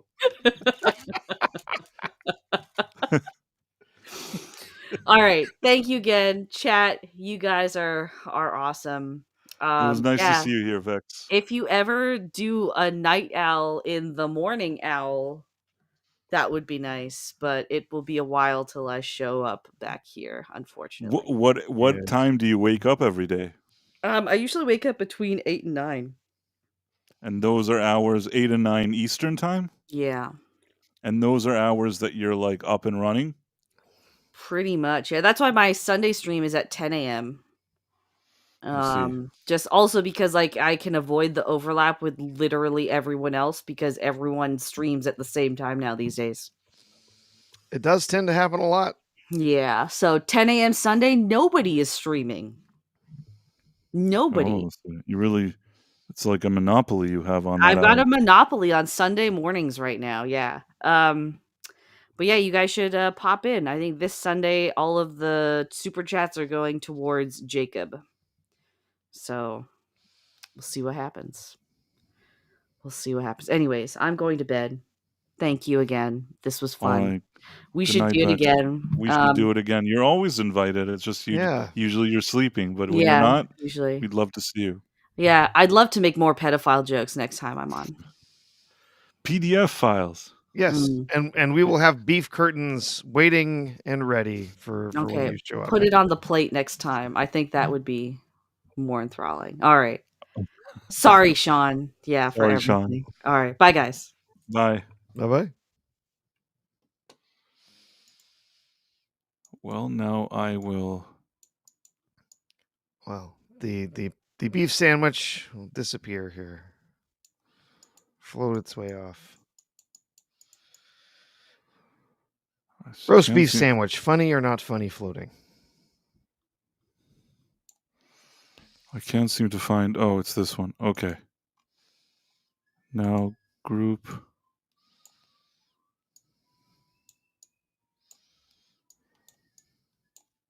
I'm coming back. You There, should, all. you You should set up a different scene with you just already sort of squished into a smaller spot so you can squeeze other people in there.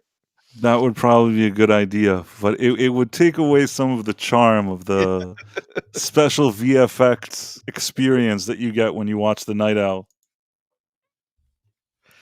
But of course, I want to thank Vex Electronica for visiting us. Vex is the first guest that this show ever had. It's always good to have Vex pop in. For those one viewer that was there when the show started, the first episode was just me talking, and the second and third episodes was me and Vex Electronica talking about a lot of random stuff. Yes, and about that show, she said Scavenger's Reign, which I still will tell you that the women didn't look like women. I know that you could say that that's the vibe they were going for, but I don't prefer that vibe. They were a bit mannish. Yeah. Did you watch it? I did. It was a really good show. But I It would was agree a some good of show. the feminine the female models were not particularly feminine. Yeah. No, and there was no point to it. I don't think I understand that maybe there were a few that they wanted to go in that direction, but what I said to Vex, they got greedy. Instead of showing like that there's different people, maybe one lady that looks a little better, one that's kind of like, this and that and whatever, fine. But like to make them all like that they're all kind of dude-ish is really annoying. Yeah. It was like all the characters, it's like when they played Star Wars Outlaws. What was her name? Like Cave J Voss, Cave K Voss, Cave S, yeah, something like that. K Vess, whatever. I I feel didn't like play it. That game looked like hot garbage. I don't I'm saying that the way her face looked, like that they Oh, made the no, face of yeah, it that was character look. terrible. That's how I felt watching Scavenger Reign. The only difference is that Scavenger Reign has a lot of great creative ideas in it, but still that issue. And I have difficulties justifying that on an artistic level. It seems like that somebody just as a matter of principle wanted to do that. And that's where I have an issue. But that's my personal opinion. Some people don't mind. They think that kind of, thing is I don't doesn't bother them or whatever. It's fine. Vex is still listening and telling you to stop. so, so that was No, my we're in opportunity. the shower with her, remember? Oh, she's in the shower, and she probably came out of the shower to say that. That didn't sound good, but you know what I'm trying to say. Oh, no. We I've have been even getting more myself into trouble all we have evening. even more jokes rolling in, Price, in the super chats Okay. Let's see. from the Gourd There King. Our is next one. How did they know Native America Santa had arrived? Their arrows such a clatter? There arose such a clatter. I'm not sure I understand it. From I feel like Kanye the West in night that before South Park the episode. poem, The Night Before Christmas, there arose such a clatter. That's how they knew that Santa was on the roof. So how they know Native American Santa had arrived. There Ah. arose such a clatter. I understand. Okay. That was like a really sophisticated one for me. Yes. You know what I mean? Like, I get what you're saying. Yes, and the dead man for $1.99 just wants to know, what have I done?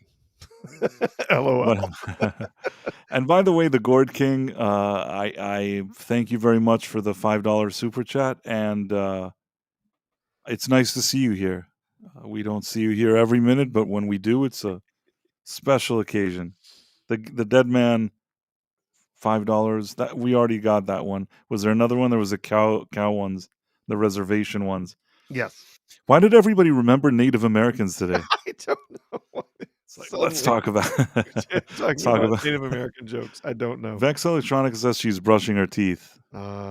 So she actually she agrees with me when it comes to Scavenger Reign. I can feel it. Deep down, she agrees. I will say that like none of those characters are especially likable. I guess they kind of made it that way, and it is intriguing, but it's hard to almost root for somebody there. You're just kind of watching it, and it's weird, but hard to root for somebody. I was interested in seeing a second season, though. I thought that they built something interesting up. I was genuinely interested in seeing the second season, even with all of my complaints. But didn't renew it, and I still will say that sometimes in the world you need to, compromise a little bit. I think that like if men would have seen that there's at least one lady that was mildly tolerable in this show, it would have been like a bonus. I think it was just too weird for a big audience. It was very interesting, and some of the animation was gorgeous. But I think just for the most part, it was just a little too weird for most I people to like really get weird. into it. Oh, I do I too. I Yeah. appreciate that they went so weird. It was like, it was like a trip watching it. It was just really something else. You need to be a person with a lot of creativity to think of such an idea. I think that there was genuinely good ideas there. And like I said, sometimes somebody has so many advantages, but then there's a few disadvantages that are crucial. I still think that if there would have been more like a few characters that were more memorable, a little more appealing, could have been something that women like. Maybe a character, the character of the Asian girl and the older guy. I would have made both of them look more like reasonable. And I think that if you would have made like two a little more likable characters, it would have given the story a little bit more relatability, maybe for other people. Because as it is, there wasn't one decent person amongst all these assholes. Sorry, Sean. Do you know what I'm saying, Yeah. Professor? Yeah. Like, you don't when you finished watching Scavenger Rain, did you say like, "Oh, I really like this character. I'm totally back. Like, I'm on board. Like, so excited to see what happens next to the character." You're almost kind of like, ugh, like that's to me. You know what I mean? I'm like, oh, I hate these people. Just a weird feeling to have on a show. And I still would have watched the second season of it, but I don't know. Maybe that's what made it kind of weird. Yeah. Yeah. Like I said, I did enjoy it, but I just think in a lot of ways it was just too kind of cerebral and strange for a lot of people to get into. I mean, the truth is, a lot of your audience today isn't going to watch anything that they have to actually pay attention to. If it's not television that they can keep up with while they're fiddling with TikTok on their phone, then they're out. So, unfortunately, that means that a lot of really good television just gets overlooked and gets canceled. So, yep, I wish we had gotten some more of Scavenger's Reign. I thought it could have been something very interesting, but Oh, no. we got another super chat. Yes, we did. We got another one from Why can't Dexter's I'm Lure trying to Lab. whenever someone invites me to Tiananmen Square, I always politely reply, "No tanks." There's that movie Kung Fury. Oh, then he says like tanks. I remember now. Did you see the YouTube movie Kung Fury? The YouTube. I guess I'm thinking of something different then. Maybe you saw it on Netflix or somewhere else because it started as a YouTube movie, but it's been picked up. Did you ever see anything called Kung Fury? Let's see. Kung Fury is a 30-minute movie that some No, guy. I never saw this. No, I know what you're talking about, and I Oh remember when it man. came out, but I know I've never actually watched it. I'll have to So watch there's a that. Yeah. part in this movie where like it's sort of like an 80s action movie, but like to the extreme. And it's a guy, you could tell a lot of care went into this movie. It's a guy like with very limited resources that did the most he could, using like, the least amount of is possible. But you can't not appreciate sort of the character that it has. And mind you, this was already made like 5, 6, 7 years ago, something like that. And I think it was well done. I thought it's very creative. So the reason why I'm saying I even mentioned it is because there's a scene there that he like throws a tank on somebody, kills him or something like that, and he goes, Mhm. "Tanks." Like, thank you. So it's kind of reminds me of this joke here that we got. with like no tanks, but that one's kind of the opposite. Tanks, no tanks. Yeah, exactly. But in any case, thank you for the super chat. Thank you Yeah, we appreciate for it. sending that our way. We really appreciate that. Oh, my window closed. That's so strange. Your browser's about to crash. It's almost Oh, we've nearly hit 2 hours. It's time we've for the nearly hit 2 hours. Yeah, this is time like for the crash. we're like we're gearing up to it. I agree. Yep. It seems like yeah, it happens just almost 2 hours every time. What else do we have to talk about today, Price? We're going to talk about Liam Neeson Naked Gun trailer today. Yeah, The new teaser that came out. we can let's look at that teaser. Oh, one of the tabs crashed. You're right. Probably something's gonna happen. Out it goes. Where's the Naked Gun teaser? Let me find that.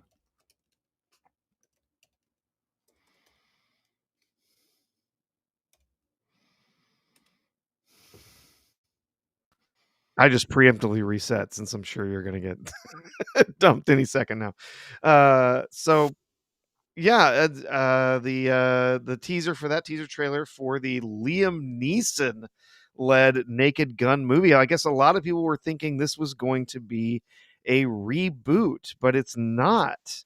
It's going to be a sequel, following in the legacy of the characters from the original films. So yeah, interesting idea.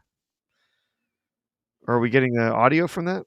Oh, wait a second. That was a good. I was just surprised that we were even seeing it. Can you hear it now? Oh yeah, yeah. Maybe the volume down. Multiple SWAT units responding to hostage situation.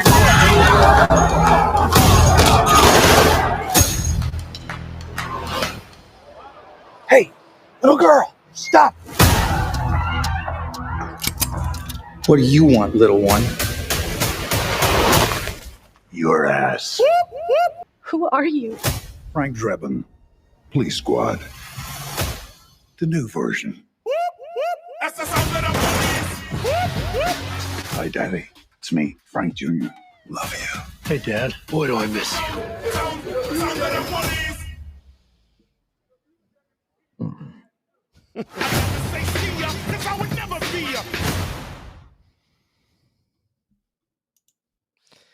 Yes, Adam Gray. They had better include in color in the opening crawl of that. Yeah.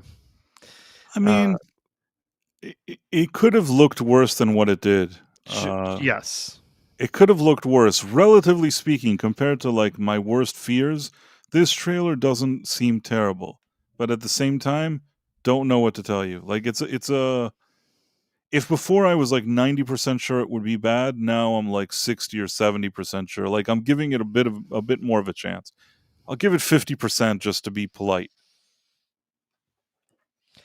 Yeah, they're gonna have to throw in some more jokes in here for the real fans. I was joking earlier tonight that we need to see Big Al. We need to see because we see there's a whole bunch of different people from from the old days. They're there crying and talking to their daddies, along with Liam Neeson there talking to his dad, and then they need to have like Big Al, and his kid needs to be like a little person or something instead of being 7.5 feet tall.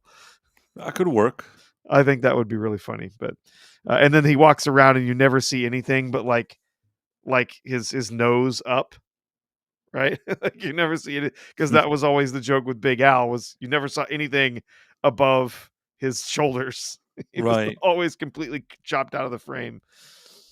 But Yeah, no, that was really good what they did with him. But really, I like the original one with the tall guy that you don't see in the yeah, frame. I thought that was good. yeah. Oh, you got something on your lip there. What? And then he'd reach up and hit it. It would be like an entire banana would fall out. I love that scene. That's such a Yeah. good scene. Yeah, classic. That first movie is just legendary. So, Yeah, and yeah, the I series as guess well. Yeah. the series, I'll tell you what, I watched the series maybe once. It was a while ago. I remember enjoying the series, but for me, there's something about the movie that comes together better than the series for me. Now, I understand that the series Fair is enough. more of like, maybe even more artistic. It has more like creative ideas. It swings for the fences. It does a lot of different stuff. But the movie sort of takes like the best things that worked, almost as if like the series was the rehearsal for the movie or like a rough draft of the movie. Like the series allowed them to try a lot of different gags and ideas and learn over time what worked better, what didn't work, what Sure. was funny or Sure. what wasn't. And then in The Naked Gun, I feel like at that moment in time, on top of their game. They are peak Zucker, Abrams, and Zucker. That is the high point of their career in that moment. They were riding that wave. You know what I mean? Every joke in the movie Naked Gun is just like a home run. Yeah, well, in the series, basically every episode is a version of a procedural that you've seen, somewhere else, right? Or a detective story you've seen somewhere else, but with their ridiculous twist on it. And so it was very much making fun of the TV format of those types of shows. So when they took it to the movie, they expanded the whole idea out much more. They told a much bigger story, and it worked really well. I really enjoy both of those. The second movie is still has some good stuff in it. The third one is Yeah, is the just third one. okay. I remember seeing the third one, and really, I was anticipating it and hoping it would be good when it came out, and then I saw it, and man, was I disappointed. It's not that I hated everything, but I wanted that kind of feeling that I'm laughing nonstop. The second one may not have been as good as the first one, but it did give me a good amount of laughs. Oh There yeah, were yeah, there were enough things that happened there that are so ridiculous, and Leslie Nielsen really delivers. yeah, The first movie relies on everybody being great. The writing, the directing, like Leslie Nielsen, Priscilla, like all those people, Ricardo Montalban, like all those people have to be perfect, and they are. But in the second one, I feel like it was on the shoulders of Leslie Nielsen more this time. Do you get yeah, what? yeah. No, I know what you mean. Yeah, it's Meaning, like the writing, I think there was also something that happened. The first movie had like the three people from this partnership. I believe along with a guy called Pat Proft, and they made yeah, like a wonderful movie together, and they worked as a team. Now, in a perfect world, this team would want to do more movies together, and from what I understand, they actually like that idea. The only problem is it turned out in Hollywood, especially at that time, they didn't understand that they're hiring a few people to work on the movie. Like if you say three directors at the time, according to the studios, we're paying one salary. You guys can split it. You know what I yeah, mean? yeah, Like they didn't think. I think that's dumb personally because you're not paying here for a director. You're basically paying for a creative team. You know what I mean? Like coming up to them and saying, "Well, only one of you should direct because then I'd pay less money after like getting a hit like delivered to you." To me, that's stupid. yeah. Vex wants to know if she's never seen the third, so should she even bother? I say yes. It is funny. It does have its funny parts. If you, of course, you've seen the memes of the entire audience slapping their foreheads all in unison. That is from the third Naked Gun movie. There's a huge section in the Naked Gun 33 and a third, the final insult. There's a whole section that happens at the Oscars. That's probably the And that's highlight the of the best part. movie. Yeah, that's the best part of the movie. That is the highlight of the movie, but man, there's just a lot of it that like you want the joke to work, it just isn't fully there. And what I started telling you is that I think from the first movie to the second movie, they lost a few of the people, and by the time it was the third movie, they lost more. Like if like one had three of them, two had like two of them, the third one already had like one of them, or something like that. Do you get what I'm saying? Yeah, yeah, And you feel that decline. Whoever those people were and how they worked together, that's what created the magic. Also, they had the first run of Police Squad, so you have people that know what's working, what isn't. A team of people working together that's already used to working together. something there was spoiled between the first and second and third, but it is what it is. Yeah, and the third one I see Proft and Zucker and Locash as the writers.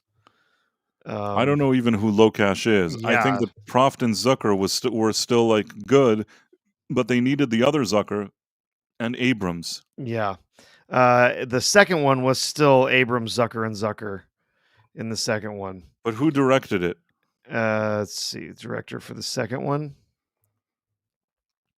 Zucker was the director. Okay, for the okay. But the second one. first one, all three of them directed. The first one, the director was. Oh no, wait, no, sorry. They got the wrong Naked Gun. See, that's what happens when you name all your movies the same. Yes, the first one was directed by David Zucker. Is the one that's credited on IMDb anyway. Oh, he's credited for the first one. Yeah, and then writers Zucker, Abrams, and Zucker. There, something feels. But then the third one was directed by Peter Segal, with writers David Zucker being the only one coming back from the previous films. So it's possible. Yeah, back then the rules were a little bit different as to how you could credit writers and how you could credit directors. Okay. So I think that they said, oh, well, all three of you can work on it, but we can only credit one of you. We won't credit three different directors.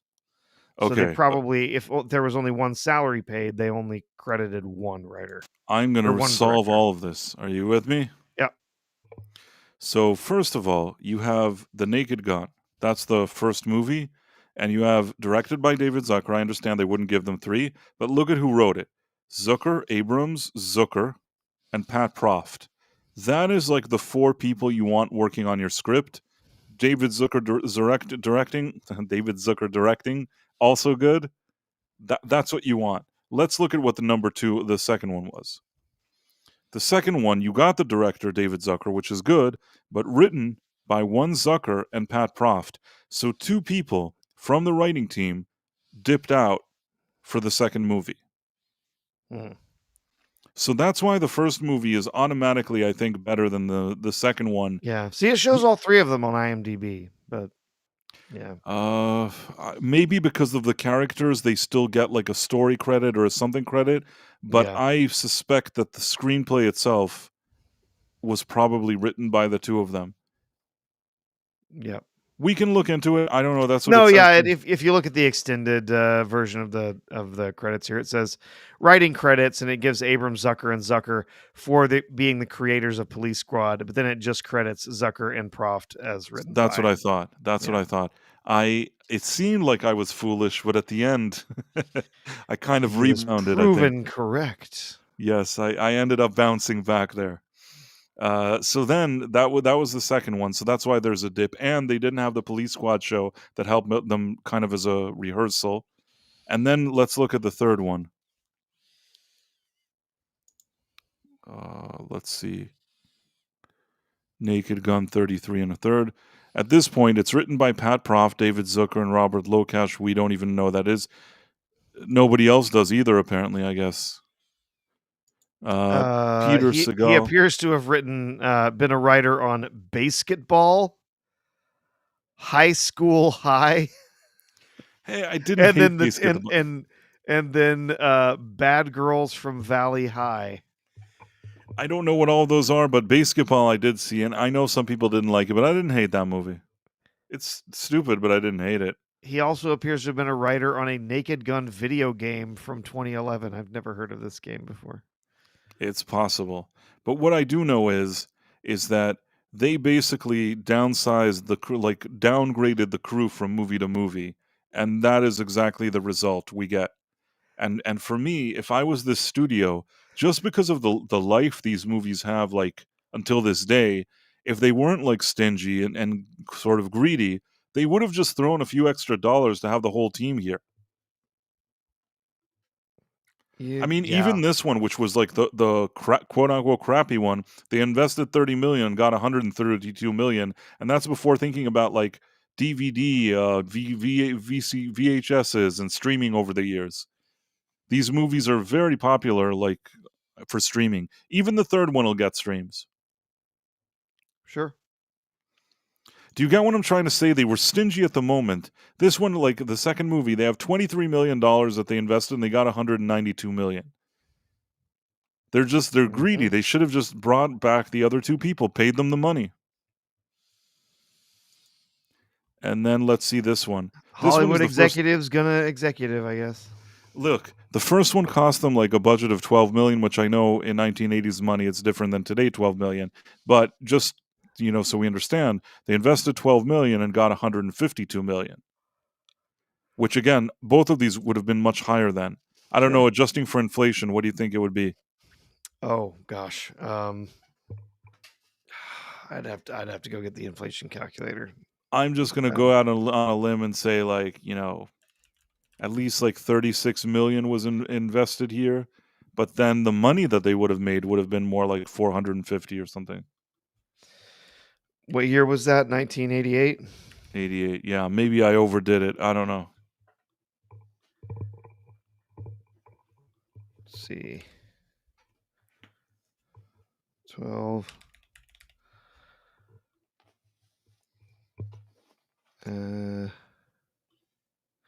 Yeah, that would be about 32. Yeah, about 32 million from 12 million. So making 152 then. So what was it? What was it? Sorry, I didn't hear you. It was about 32, between 32 and 33. 32 and Yeah. 33. Oh, and I said 36. Yeah, you're pretty close. I impressed you, Professor? And then 152 would be around 411 million. I'm pretty good. Yeah. I just said it. I had no charts. I used the force. Well, you're better at doing math in your head than me, that's for darn sure. No. Or you're just a good guesser. No, I'm not good at doing any math in my head. It was like I didn't have any info. It was almost just like an instinct because I was just trying to think, just using logic, like what was going on then and what like prices seem to be if I compare them to today. And just as an instinct, I said it, and it was like I was wrong, but I was relatively close to like the correct answer, which is what you gave. But I was impressed with myself with how close I was. Very good. Well done. Thanks, Professor. It's not easy to impress the professor. Yeah, How but did I we mean, get honestly, here? that's solid money for like Solid. today. If so, Solid. that's a mid-budget, 30, 36, 32, 36 million in there, and then to bring in 400, that would be a really solid take for a picture today. And the So second one, they boosted the budget to like 23 million and it made 192 million, even more than the first one. yeah, It's like as if they would maybe invest like $60 million, but they'd make closer to 600 million, maybe 550 or whatever it is. But that's like really good profit. Look at how this industry used to make money. yeah, And then the loser one, the one that everybody ran away and they were so stingy they couldn't even pay them. And they're like, oh, this is crap. We don't even want this movie. And like this one that was considered like the quote unquote crap, $30 million, which today would be probably like 80 something million, 132. That is still good money. That is Yeah. still like a profit. And don't forget during these years, VHS was big. All these movies, like in addition to what they're making here, take a few easily tens of millions of dollars on video sales. yeah. It's about 70 million for the investment on that one. So that's still, I mean, on the high side for a mid-budget picture today, but not outrageous Not outrageous. compared to some of the garbage that gets made today.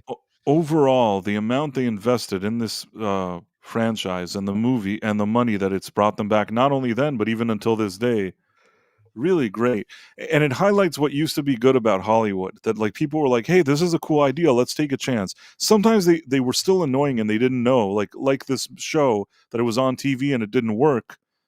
I think it's pretty amazing that even though there was that failure with that show, there was enough vision that they said, well, maybe if they make a movie out of it, people will sort of understand how good it is. Usually you don't cancel a TV show that then becomes like a hit movie. Yeah. It's Agreed. basically never been done if you think about it. Yep. I can't think of another example. Can't think of another one. This one's like I mean, against all odds. there was there was Firefly. They did pretty well with their movie. Uh, Serenity. That was done after the Firefly was canceled, but it wasn't a huge hit. I'm going to tell you something, and you won't believe it, Professor. What's that? I've never watched Firefly. Oh my god. I didn't catch it while it was going on, and over the years, people are always like, "Oh, you missed it. It was such a great show. It's such a great show," and I've never watched it. It's the first time I've told anybody that I didn't watch Firefly. And Well, it don't is tell anybody else if it's possible. it is really good. It is really good. Yeah. Love that show. Some just absolutely just great writing. It's I mean, it's not one of the I don't think it's one of the greatest shows ever made, but it is very enjoyable. And I enjoyed the movie that they made out of it too. I thought they did a really good job with it. So The Gourd King. All right, bedtime night, everyone. Good night. night, Gord. I wonder if Tracy Alexander is still here. She usually listens to my Quantum Leap stream. I feel like she probably heard this stream and thought to herself, like, how did I get here? Oh, we have a super sticker from 6. And you won't believe it. It's not a poop. It's not a poop? No. Okay, let me try to... Did you share it, or do you want me to share it? Oh no, I can't share it. Okay, hold on. Yeah.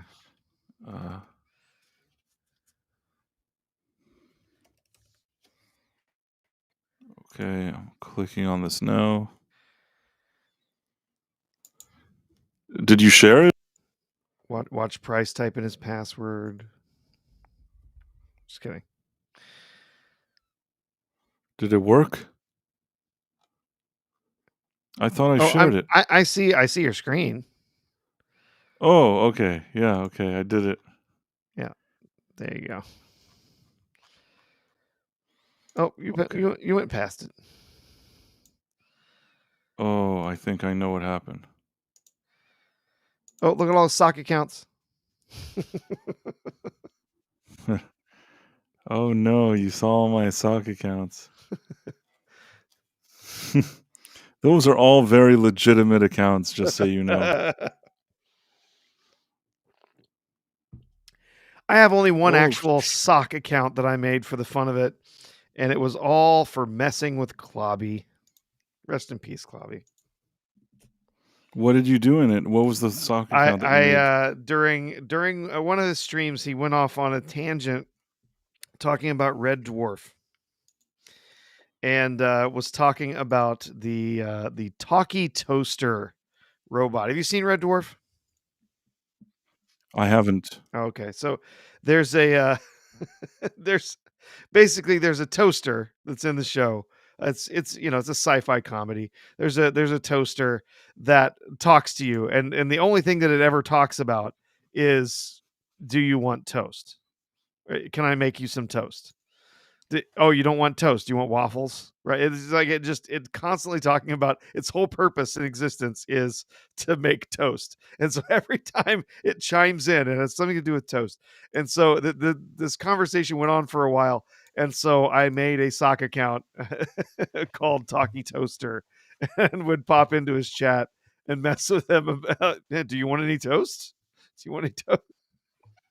And so it went on for a while, and I guess he never did figure it out. I was on the Sunday Night Geekery with Mark D with a C, and we were having a chat. It was about a month ago, and I was like, okay, it's confession time. I tell you, and I told him. He's like, oh my god, you were talking toaster. Like they could never figure out who it was, and so it's like, yeah, I made that It remained a mystery. just to mess. Oh yeah, he said they tried to guess who it was. They never did know who it was. So it's like, that was me.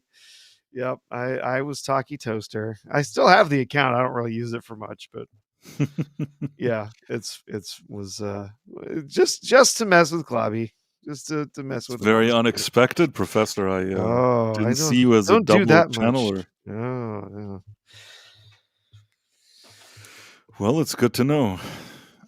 So Six sent this super sticker with an upside down smiley face. What does an upside down smiley face mean, actually? Um, uh, your guess is as good as mine. I never really understood what the point of that was. Are you turning your frown upside down, or I don't know, because it's not an upside down frown. It's an upside down smile. Well, the truth is that like all the channels that I have are part of the network of like channels. The Price The, Network. the Price network. So I have such a big team. I need like 4 channels, like so people could see all 4 of them. No, I had a concept once for like for a channel. It exists. I only posted like 1 video on it, and then I stopped because it requires an additional front that I just can't really focus on now. So I kind of held off on it. And there's one that's called like POR Confidential. That's that one is mainly like if I ever do karaoke or some weird stuff like that. Sure. So each of them has a purpose. I guess that's what I'm saying. Yes. They all And if have a place. they all have a place. And if you're new on this stream and you're enjoying it, make sure to like and subscribe. And if you're on Rumble, of course, like and follow. Uh, we really enjoy being on Rumble. There's a really great crowd there, and Rumble is a supporter of freedom of speech, which we also like.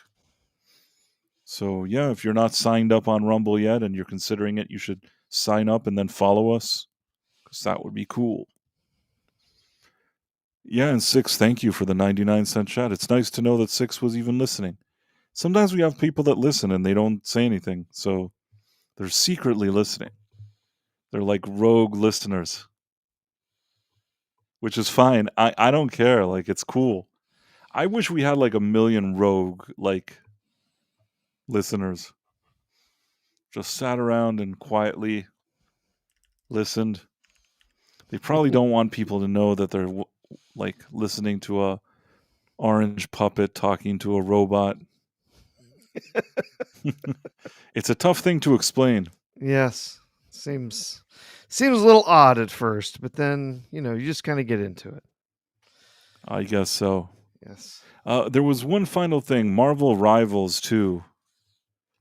Oh, I guess it's actually season 2. Yeah, there's Marvel it's the Rivals season same 2. game, but new season. So, yeah, they're going to be throwing in a number of new characters. There's going to be it's I guess the theme for the second season is the Hellfire Gala, which would be a big ball thrown by the Hellfire Club. So yeah, they're going to be introducing a few new characters.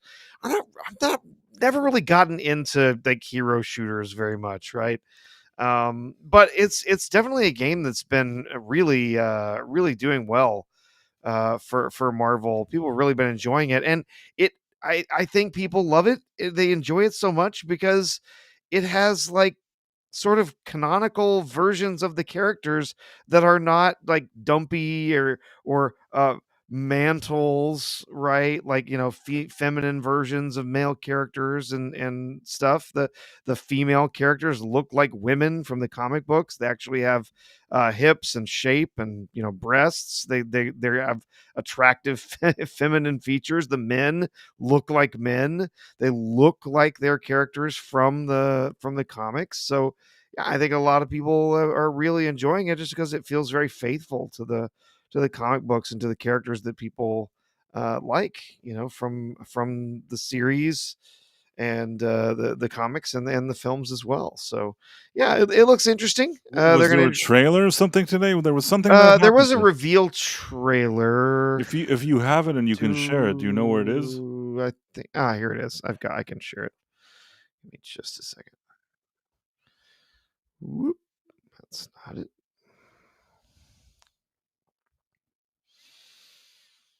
I think this is the reveal trailer here. If it will let me share.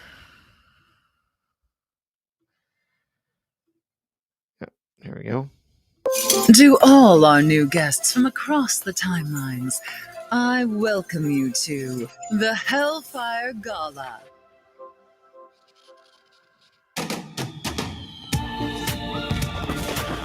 Welcome one and all to Krakoa. This living island may be a sovereign mutant nation, but tonight, our home is yours.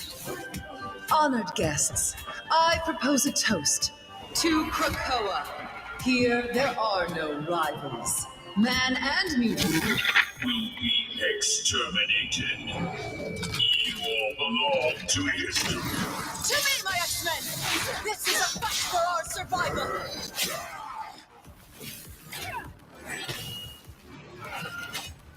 And try to stay alive just long enough to see my way as the Age of Ultron begins.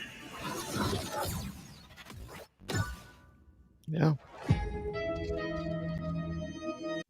All right, yeah, looks pretty good. It looks pretty fun. Like I said, not anything I've gotten into. Although honestly, I'd be more willing to try this out than going back to something like Fortnite. Yeah, it looks pretty fun. I agree with you. I would even consider playing it. It kind of looks fun. I didn't dislike what I saw.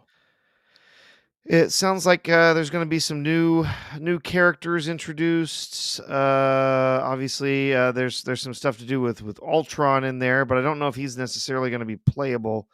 Cloak and Dagger, Psylocke, Wolverine would have some new skins.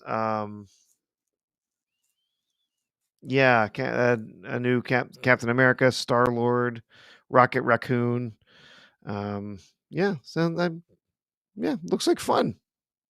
Looks like fun. I'll tell you though, there's actually another Marvel game that I'm much more excited for. Have you heard of Cosmic Invasion? I can't say that I have. Okay, No. so this is you play any of the old the arcade beat 'em ups from the 90s? Like the Okay. Teenage Mutant Ninja Turtles game, you had like 4 players around. There was an X-Men one where you had like 6 players. They have a new game that is in that same vein. So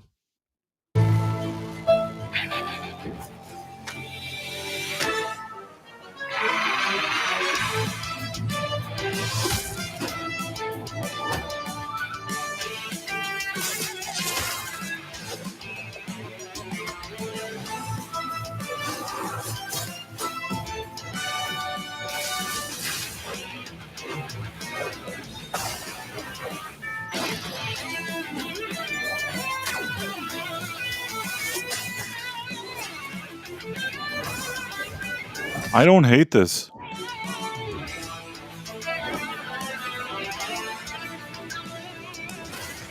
there's the actual gameplay.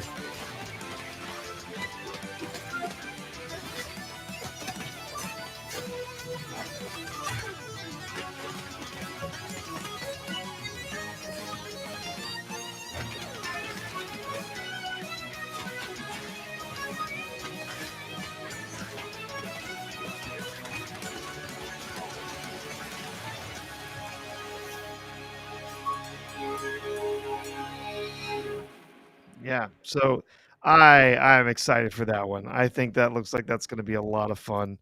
I love those arcade beat 'em ups. Actually, one time, story time.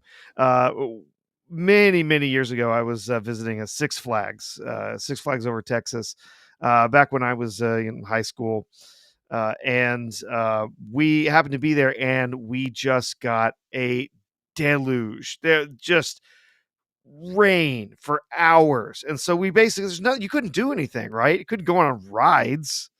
It was soaking wet. So we ended up being stuck inside for a while. We were over at like this little sort of like exhibit area for a little while, and then we sort of went out where they were like, "Oh, hey, there's some other stuff over here. Let's go check that out." So we went over and we found that there was kind of like a restaurant area, and then they had a tiny little arcade next to it, and they had the full size 6-player version of the X-Men arcade game. It was a big, like, had 2 monitors, like, stuck together, so it was this big widescreen, 6 players, and, a bunch of us just kinda pooled all of our money, and 6 of us, bellied up to that cabinet, and we played all the way through that X-Men arcade game because there's nothing else to do, and it was great fun. So, yeah, I love those arcade beat 'em ups from the '90s, and this looks like a great callback to that. There's actually been a recent, Teenage Mutant Ninja Turtles one that came out, that was also really, really good. So, I'm looking forward to that one. All right. Well, yeah, that sounds good to me as well. By the way, I saw that, we were also talking about Grums has kind of been in the headlines recently with all this kind of people and talking about his game and things like that. I saw that he's been more active over the past few days talking about that game, and I've said it before, and I said it when we talked about it. If he actually released something and people that invested any money would feel like he delivered something, uh, I think that would be cool, and it looks like that's what he's working on doing. And if he is, I'm cool with that.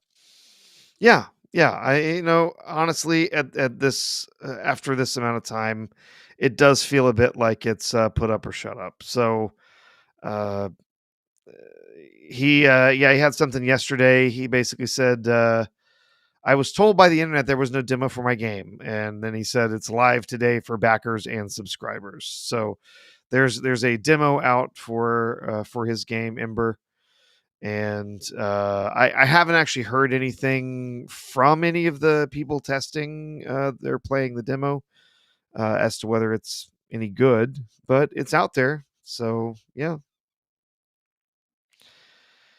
at least there's something, right? He is finally delivering on something from his game, so people don't get to hold that over his head anymore.